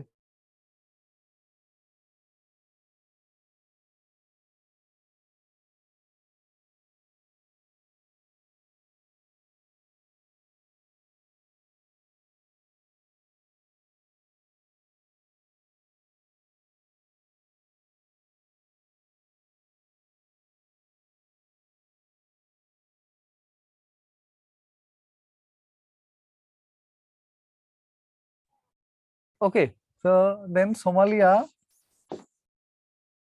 ইরিত্রিয়া, ইথিওপিয়া, ইরিত্রিয়া, আরেকটার নাম হলো জিবুতি। এই লোকজন কি নামাজ পড়তে যায় না ভাত খাইতে যায়? আমি বুঝি না তো, কই যান ভাই আপনারা? গেল হর্ন অফ আফ্রিকা, ককেশাস অঞ্চল, স্ক্যান্ডিনেভিয়া। আর একটা অঞ্চল আছে পৃথিবীর, সেটা হলো এইখানে আর একটা মহাদেশ আমি আঁকি নাই, যেই মহাদেশটা আরেকটু নিচের দিকে গেলে পাওয়া যাবে, ছোট করলে এই দিকে, এইখানটায় একটা মহাদেশ আছে যার নাম হলো, ছোটবেলায় জানতাম অস্ট্রেলিয়া মহাদেশ, এখন নাম হয়েছে ওশেনিয়া মহাদেশ। এটা পার্শ্ববর্তী এখানে লম্বা করে একটা দেশ আছে নিউজিল্যান্ড, আর এখানে কতগুলো ছোট ছোট দ্বীপ আছে, এই দ্বীপগুলোর মধ্যে 12টা স্বাধীন রাষ্ট্র আছে। এই পুরোটা অঞ্চল মিলে নাম হয়েছে ওশেনিয়া মহাদেশ। আর ওশেনিয়ার সবচেয়ে বড় দেশ হলো এইটা, যার নাম হলো অস্ট্রেলিয়া। আর ওশেনিয়ার মধ্যে 3টা অঞ্চলে বিভক্ত পুরো ওশেনিয়াটা। তার উপরের অঞ্চলটার নাম মাইক্রোনেশিয়া, উপরেরটার নাম হলো মাইক্রোনেশিয়া। আর এই অঞ্চলটার নাম হলো পলিনেশিয়া, মেলানেশিয়া, মেলানেশিয়া। আর এই পাঁচটার নাম হলো পলিনেশিয়া। এর মধ্যে পলি শব্দের মানে হলো অনেক, আর পলিনেশিয়া মানে অনেক দ্বীপ, কিন্তু আসলে এখানে অনেক দ্বীপ না, মাত্র 3টা দ্বীপ আছে, Tonga, Tuvalu, Samoa. Tonga, Tuvalu, Samoa. আর পলিনেশিয়া এই মানে মেলানেশিয়া, যেটা মেলানেশিয়া মানে কালো, মেলোনেশিয়া মানে কালো দ্বীপ বা কালো অঞ্চল। এইখানে আছে 4টা স্বাধীন দেশ, সলোমন দ্বীপপুঞ্জ, ফিজি আইল্যান্ড, আর হলো ভানুয়াতু, আর একটার নাম হলো পাপুয়া নিউগিনি। এই 4টা দেশ। তো এইগুলো এখন পড়ার সময় না, শুধুমাত্র এইখানটা আঁকার কারণ হলো যেটা জেনে রাখবেন যে মাইক্রোনেশিয়া, মেলানেশিয়া, পলিনেশিয়া যাই দিয়ে বলে যে মাইক্রোনেশিয়া অঞ্চলটি কোন মহাসাগরে অবস্থিত, উত্তর প্রশান্ত মহাসাগরে অবস্থিত, প্রশান্ত মহাসাগরে অবস্থিত। এই হলো আপনার অঞ্চল পরিচিতি শেষ। এরপরে আসেন ভৌগোলিক উপনাম। ভৌগোলিক উপনাম, উপনাম বলতে এক একটা অঞ্চলের এক একটা নাম আছে। যেমন পৃথিবীর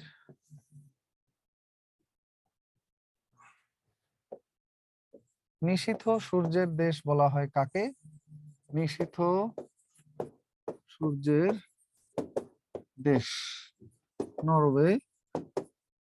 এই নরওয়েকে আর একটা জিনিস বলা হয় ধীবরের দেশ বা জেলেদের দেশ। এরপরে আর একটা দেশের নাম হলো হাজার হ্রদের দেশ। এটা হলো, আসেন, হাজার হ্রদের দেশ, এটা হলো ফিনল্যান্ড। হাজার হ্রদের দেশ, এটা হলো ফিনল্যান্ড। ঠিক আছে?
বাইরে আপনারা মানে মানে আমি আন্তরিকভাবে দুঃখিত, আবারও আপনাদের বসায় রেখে আরেকদিকে তাকাইতে হচ্ছে।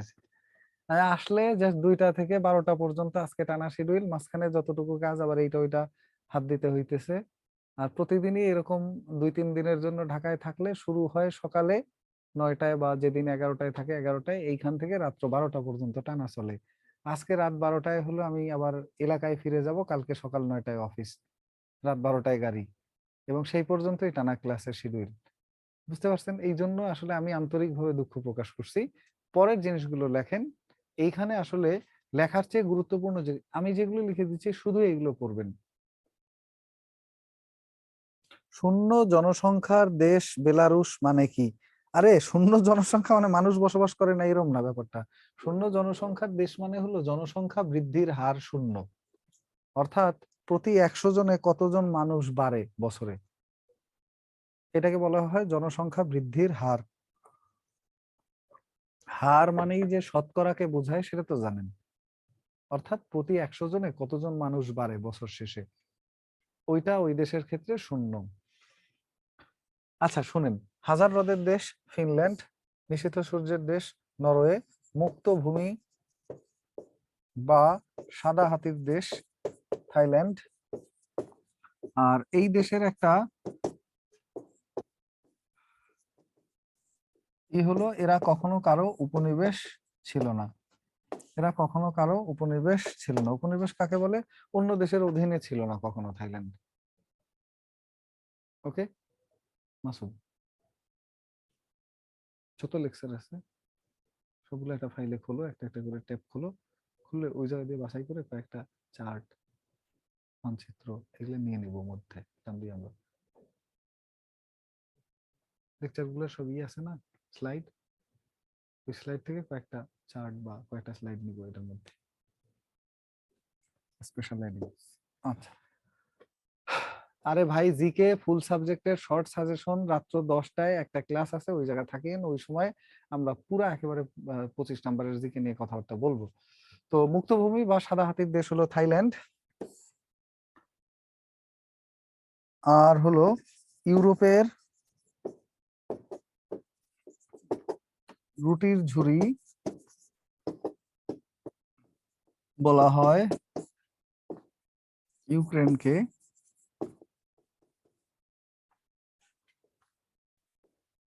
পৃথিবীর রুটির ঝুড়ি বলা হয় প্রেরি অঞ্চলকে। পৃথিবীর রুটির ঝুড়ি এটা হলো প্রেরি অঞ্চল।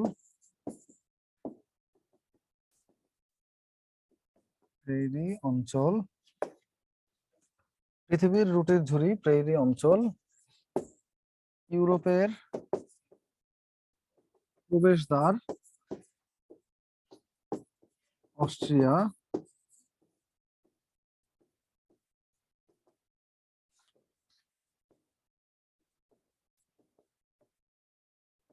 ইউরোপের ক্রীড়াঙ্গন সুইজারল্যান্ড। আর সুইজারল্যান্ডের একটা শহর আছে জেনেভা, সেটাকে বলা হয় সম্মেলনের নগরী। সম্মেলনের নগরী এটা হলো সুইজারল্যান্ডের জেনেভা। আরটা হলো ইউরোপের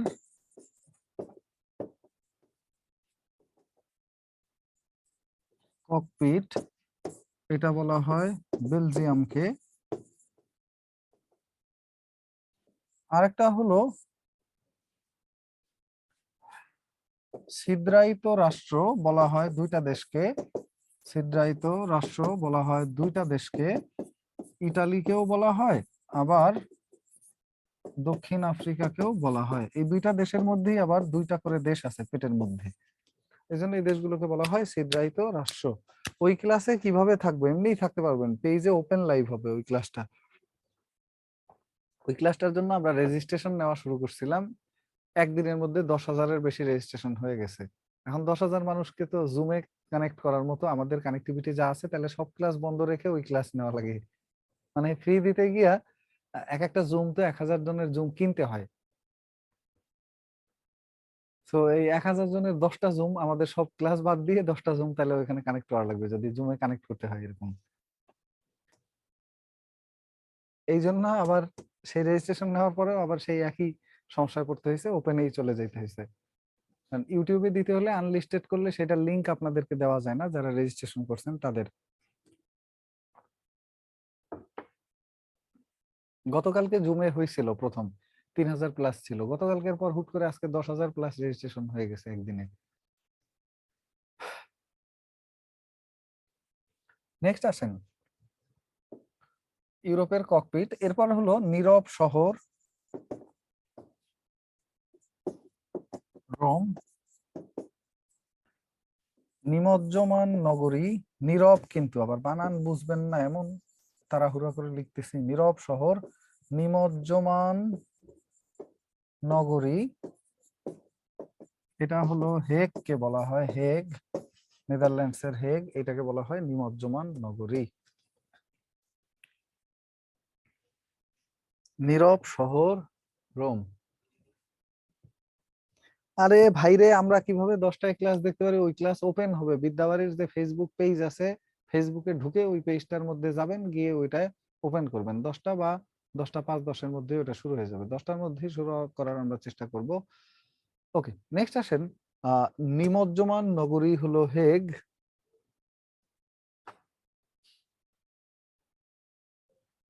দেখছেন, নিমজ্জমান নগরী হেগ। এরপর দুই মহাদেশের নগরী, দুই মহাদেশের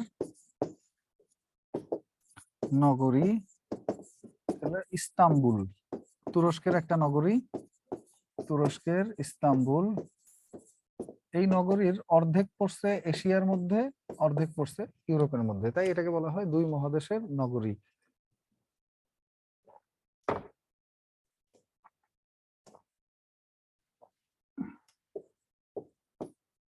একটা হলো চির বসন্তের দেশ, চির বসন্তের দেশ না, শহর, চির বসন্তের শহর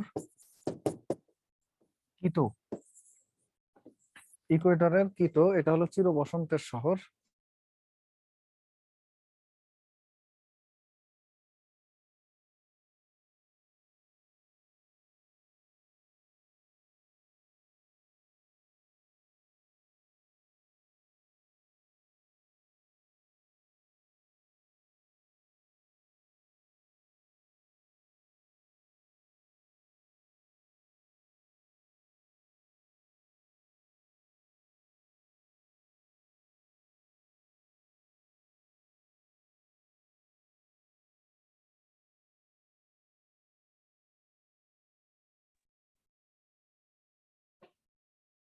লাস্টে স্যার কি লেখা বোঝা যায় না। চির বসন্তের শহর কিটো, ইকুয়েটরের। অর্থাৎ ইকুয়েটর মানে হলো নিরক্ষরেখা। এই রেখার উপরে যতগুলো দেশ আছে ওদের ওইখানে সিজন সবসময় প্রায় একই থাকে, সিজন চেঞ্জ হয় না। আমাদের মতো এরকম এত দ্রুত চেঞ্জ হয় না। হ্যাঁ, ভালোই হতো তাই না সবসময় বসন্ত থাকলে? মানুষের জীবনে সবসময় বসন্ত থাকে না। আর অন্য সিজন আছে দেখেই বসন্তের কদর আছে, তাই না? সবসময় যদি রাতই থাকে তাহলে দিনের কোনো মূল্য থাকবে, কিন্তু যদি না আসে কখনো তাহলে আর সেটা একসময় মানুষ আগ্রহ হারাই ফেলবে। এই জন্য মানুষের তো আগ্রহ হারায় না ফেলে, এই জন্য সব জিনিসই থাকা দরকার আছে। বাট শুধু দিন থাকলে তাহলে মানুষ রাতের জন্য আবার আগ্রহ হারায় ফেলবে। এই জন্য এক একটা জিনিসে আগ্রহ থাকতে থাকতেই ওই জিনিসটা চলে আসা চাই। এরপরে যেটা আছে রাজধানী, দেশ রাজধানী, দেশ রাজধানী। ও আরেকটা দেশের নাম লিখে নেন। নিষিদ্ধ দেশ বলা হয় তিব্বতকে, আর নিষিদ্ধ নগরী হলো লাসা, লাসা। এটা হলো নিষিদ্ধ নগরী, আর নিষিদ্ধ দেশ হলো তিব্বত। রাজধানী আর হলো মুদ্রার নাম। কি খবর, কমছে?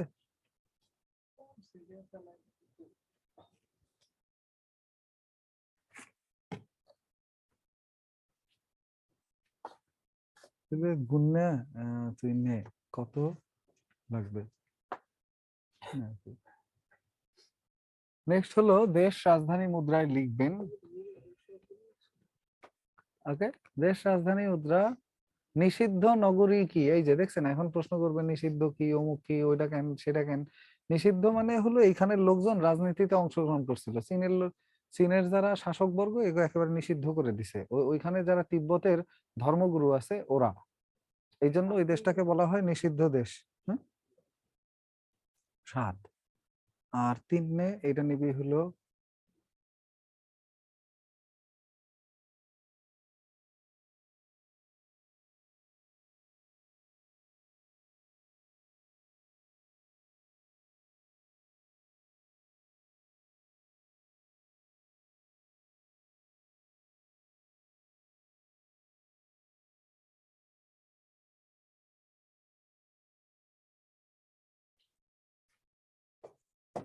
চীন, রাজধানী হলো বেইজিং,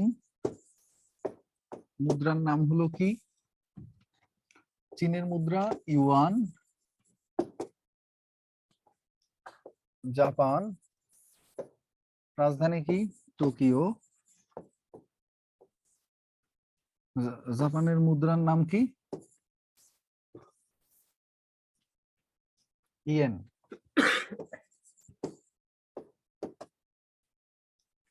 উত্তর কোরিয়া, আলোচিত দেশ, রাজধানীর নাম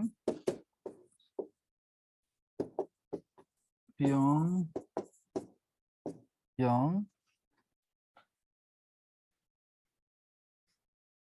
পিয়ং ইয়ং। ভালো হয়েছে না? এটা তো দেখতে বেশি স্মার্ট লাগতেছে না? বুঝছেন, আমি একটা ওয়ালেট কিনছি, খুবই ভালো লাগছে আমার। কিনছিলাম আরেকজনকে গিফট দেওয়ার জন্য, পরে দেখি আমারই পছন্দ হয়ে গেছে। তাই আর গিফট না দিয়ে ভাবলাম যে উনি এটা দিয়ে কি করবো, আমি রেখে দিই। এখন এই জন্য যে কাউকে আমি দেখাচ্ছি, আগে হলো যে ভাই এটা নিয়ে দেখেন।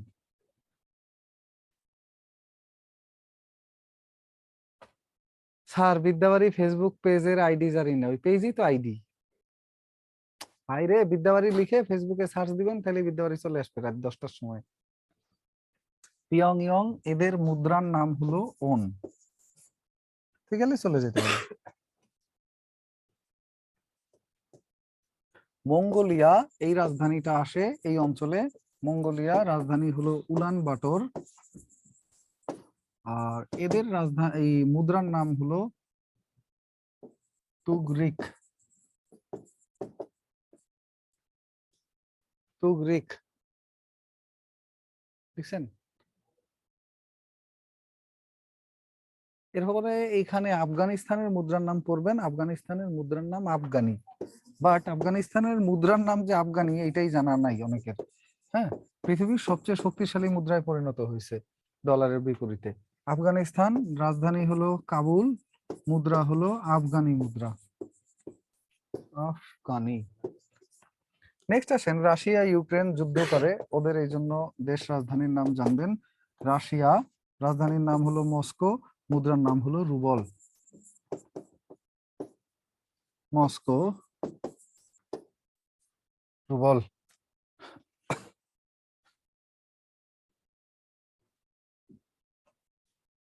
Russia, Moscow, rouble.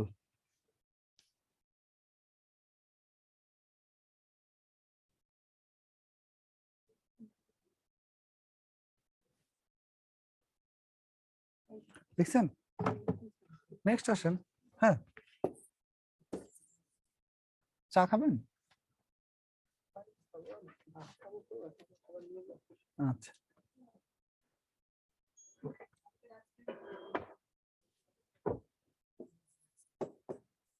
আমি যে চা খাচ্ছি, বুঝছেন, এর 1 কাপ কাউকে খাওয়াইলে এটা তার উপরে বিশাল অত্যাচার হয়ে যাবে, এই পরিমাণ তিতা লাগতেছে। ওটা অভ্যাস হয়ে গেছে দেখি, কিন্তু অন্য কাউকে জোর করে চিনি ছাড়া এরকম চা 1 কাপ খাওয়াইলে এটা তার উপর অত্যাচার হয়ে যাবে। ইউক্রেন, রাজধানী হলো কিয়েভ, মুদ্রার নাম হলো, কিয়েভের মুদ্রার নাম কি? রিভনিয়া। এরপর পৃথিবীর আরেকটা আলোচিত দেশ হলো তুরস্ক, রাজধানী আঙ্কারা। রাজধানী আঙ্কারা, মুদ্রার নাম হলো লিরা। এরপরে হলো মায়ানমার, রাজধানী নাইপিদো, মুদ্রার নাম হলো কিয়াট। লিসেন, তুরস্ক, মায়ানমার। স্যার, যে কয়টি লাগবে তাই দেন। হ্যাঁ, যে কয়টি দেশ গুরুত্বপূর্ণ বা আলোচনায় আছে, আমরা শুধু তাদের গুলোই লেখার চেষ্টা করছি, আমরা সবারটা লেখার চেষ্টাও করছি না। বুঝতে পারছেন?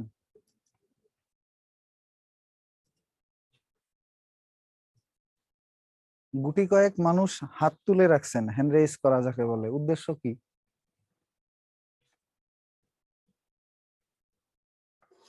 এরপরে আর এইখানে লিখবেন কয়েকটা দেশের মুদ্রার নাম র্যান্ডম পরীক্ষায় আসে, এরকম কয়েকটা দেশের মুদ্রা। ভিয়েতনাম, রাজধানী হলো হ্যানয়, মুদ্রার নাম হলো ডং। এরপরে হলো থাইল্যান্ড, রাজধানী ব্যাংকক, মুদ্রার নাম হলো ব্যাংকক, মুদ্রার নাম হলো থাইল্যান্ডের কি যেন মুদ্রা, বাথ। থাইল্যান্ড, রাজধানী ব্যাংকক, মুদ্রার নাম হলো বাথ।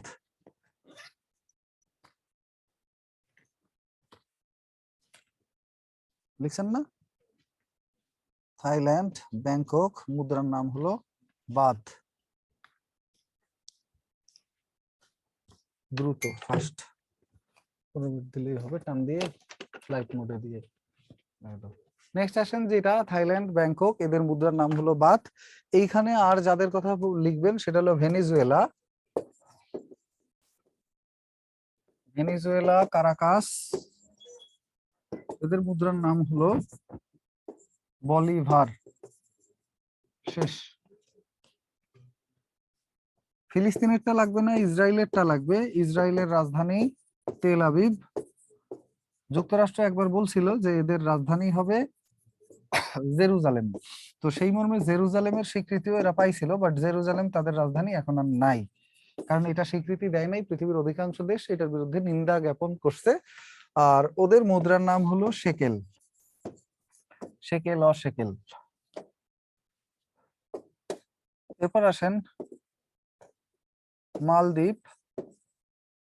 মালদ্বীপের রাজধানী কই? মালে নাকি? বললাম না তো? মালদ্বীপের রাজধানী মালে, মুদ্রার নাম হলো রুপিয়া। এরপর আসেন আরেকটা দেশ আছে ইন্দোনেশিয়া, রাজধানী পরিবর্তন করছে, তাদের রাজধানীর নাম হলো নুসান্তারা। রাজধানী হলো নুসান্তারা, আর মুদ্রার নাম হলো ইন্দোনেশিয়ার রুপি। ইন্দোনেশিয়ার মুদ্রার নাম হলো, না এটাও রুপিয়া, ওদেরও বোধহয় রুপিয়াই একই। স্যার প্লিজ কথা বলবো। আচ্ছা, ইন্দোনেশিয়ার মুদ্রার নাম হলো রুপিয়া। আরেকটা সর্বশেষ লেখেন কাজাকিস্তান, এরাও রাজধানী পরিবর্তন করছে, এদের রাজধানীর নাম হলো আস্তানা, আগে ছিল নূর সুলতান, আর এদের মুদ্রার নাম হলো টেঙ্গে। অতটা গুরুত্বপূর্ণ না। মুদ্রা নিয়ে যে ক্ষেত্রে আমরা কথা বলছি সেই হিসেবে মুদ্রার আরেকটা জিনিস লিখবেন, ইউরো মুদ্রা। ইউরো মুদ্রা চালু হয় ইউরোপের দেশগুলোর মধ্যে 1999 সালে। জনক হলো রবার্ট মুন্টেল। চালু আছে বর্তমানে 20টি দেশে। রবার্ট মুন্টেল চালু আছে বর্তমানে 20 দেশে, এবং সর্বশেষ ইউরো মুদ্রা চালু করছে সর্বশেষ 2023 সালের 1 জানুয়ারি চালু করছে ক্রোয়েশিয়া।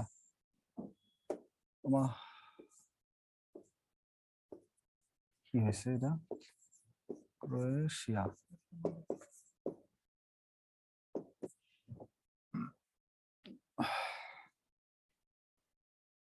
মাসুম সৈকত একটু কল দাও।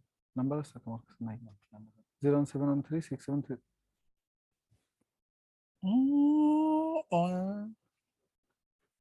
আপনারা শুনে ফেলছেন না?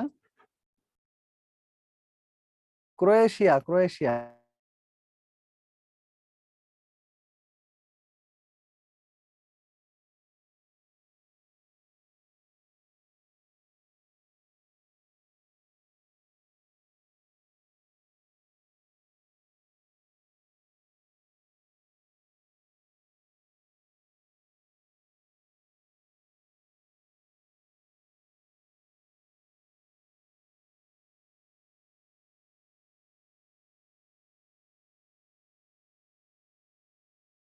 ঠিক আছে, এমন করলে মনে হয় আমরা আপনার শত্রু। না, শত্রু আর বন্ধু হওয়ার কথা না, দেখা গেল তো। এটা গেল একটা। এরপরে আসেন ক্রিপ্টো কারেন্সি। দ্রুত কল দাও চলে যাওয়ার আগে। ক্রিপ্টো কারেন্সি এটা হলো আপনার ডিজিটাল মুদ্রা, আর ডিজিটাল মুদ্রার একটা নাম হলো বিটকয়েন। এই বিটকয়েন আবিষ্কৃত হয় 2008 সালে। জাপানি নাগরিক সতোশি নাকামোতো উনি এটা আবিষ্কার করেন। ক্রিপ্টো কারেন্সি এটা হলো ডিজিটাল মুদ্রা। দেখছেন? নেক্সট আসেন আমরা পরের টপিকে চলে যাচ্ছি। পরের টপিক হলো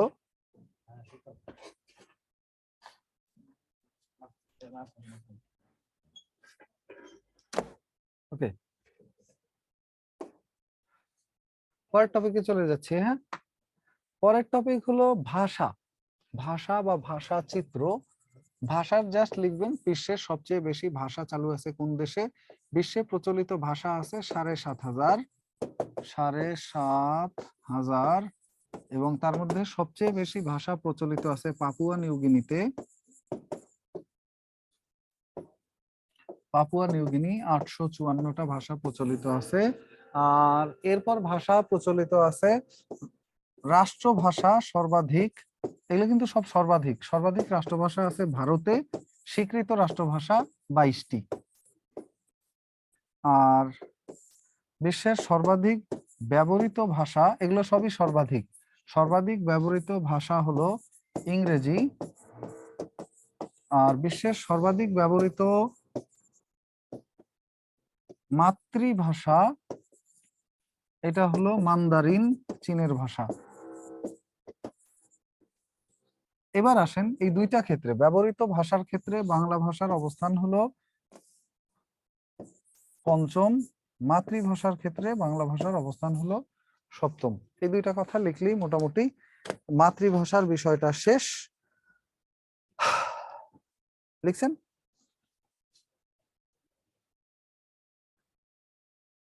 ও সরি, উল্টা লিখছি। এটা হলো পঞ্চম, এটা হলো সপ্তম। ব্যবহারের দিক দিয়ে বাংলা ভাষার অবস্থান সপ্তম। আর পাপুয়া নিউগিনিতে বিশ্বের সবচেয়ে বেশি ভাষা প্রচলিত আছে। বিশ্বের সবচেয়ে বেশি ভাষা প্রচলিত আছে কোথায়? উত্তর পাপুয়া নিউগিনিতে। লিখছেন? শেষ। ক্লিয়ার?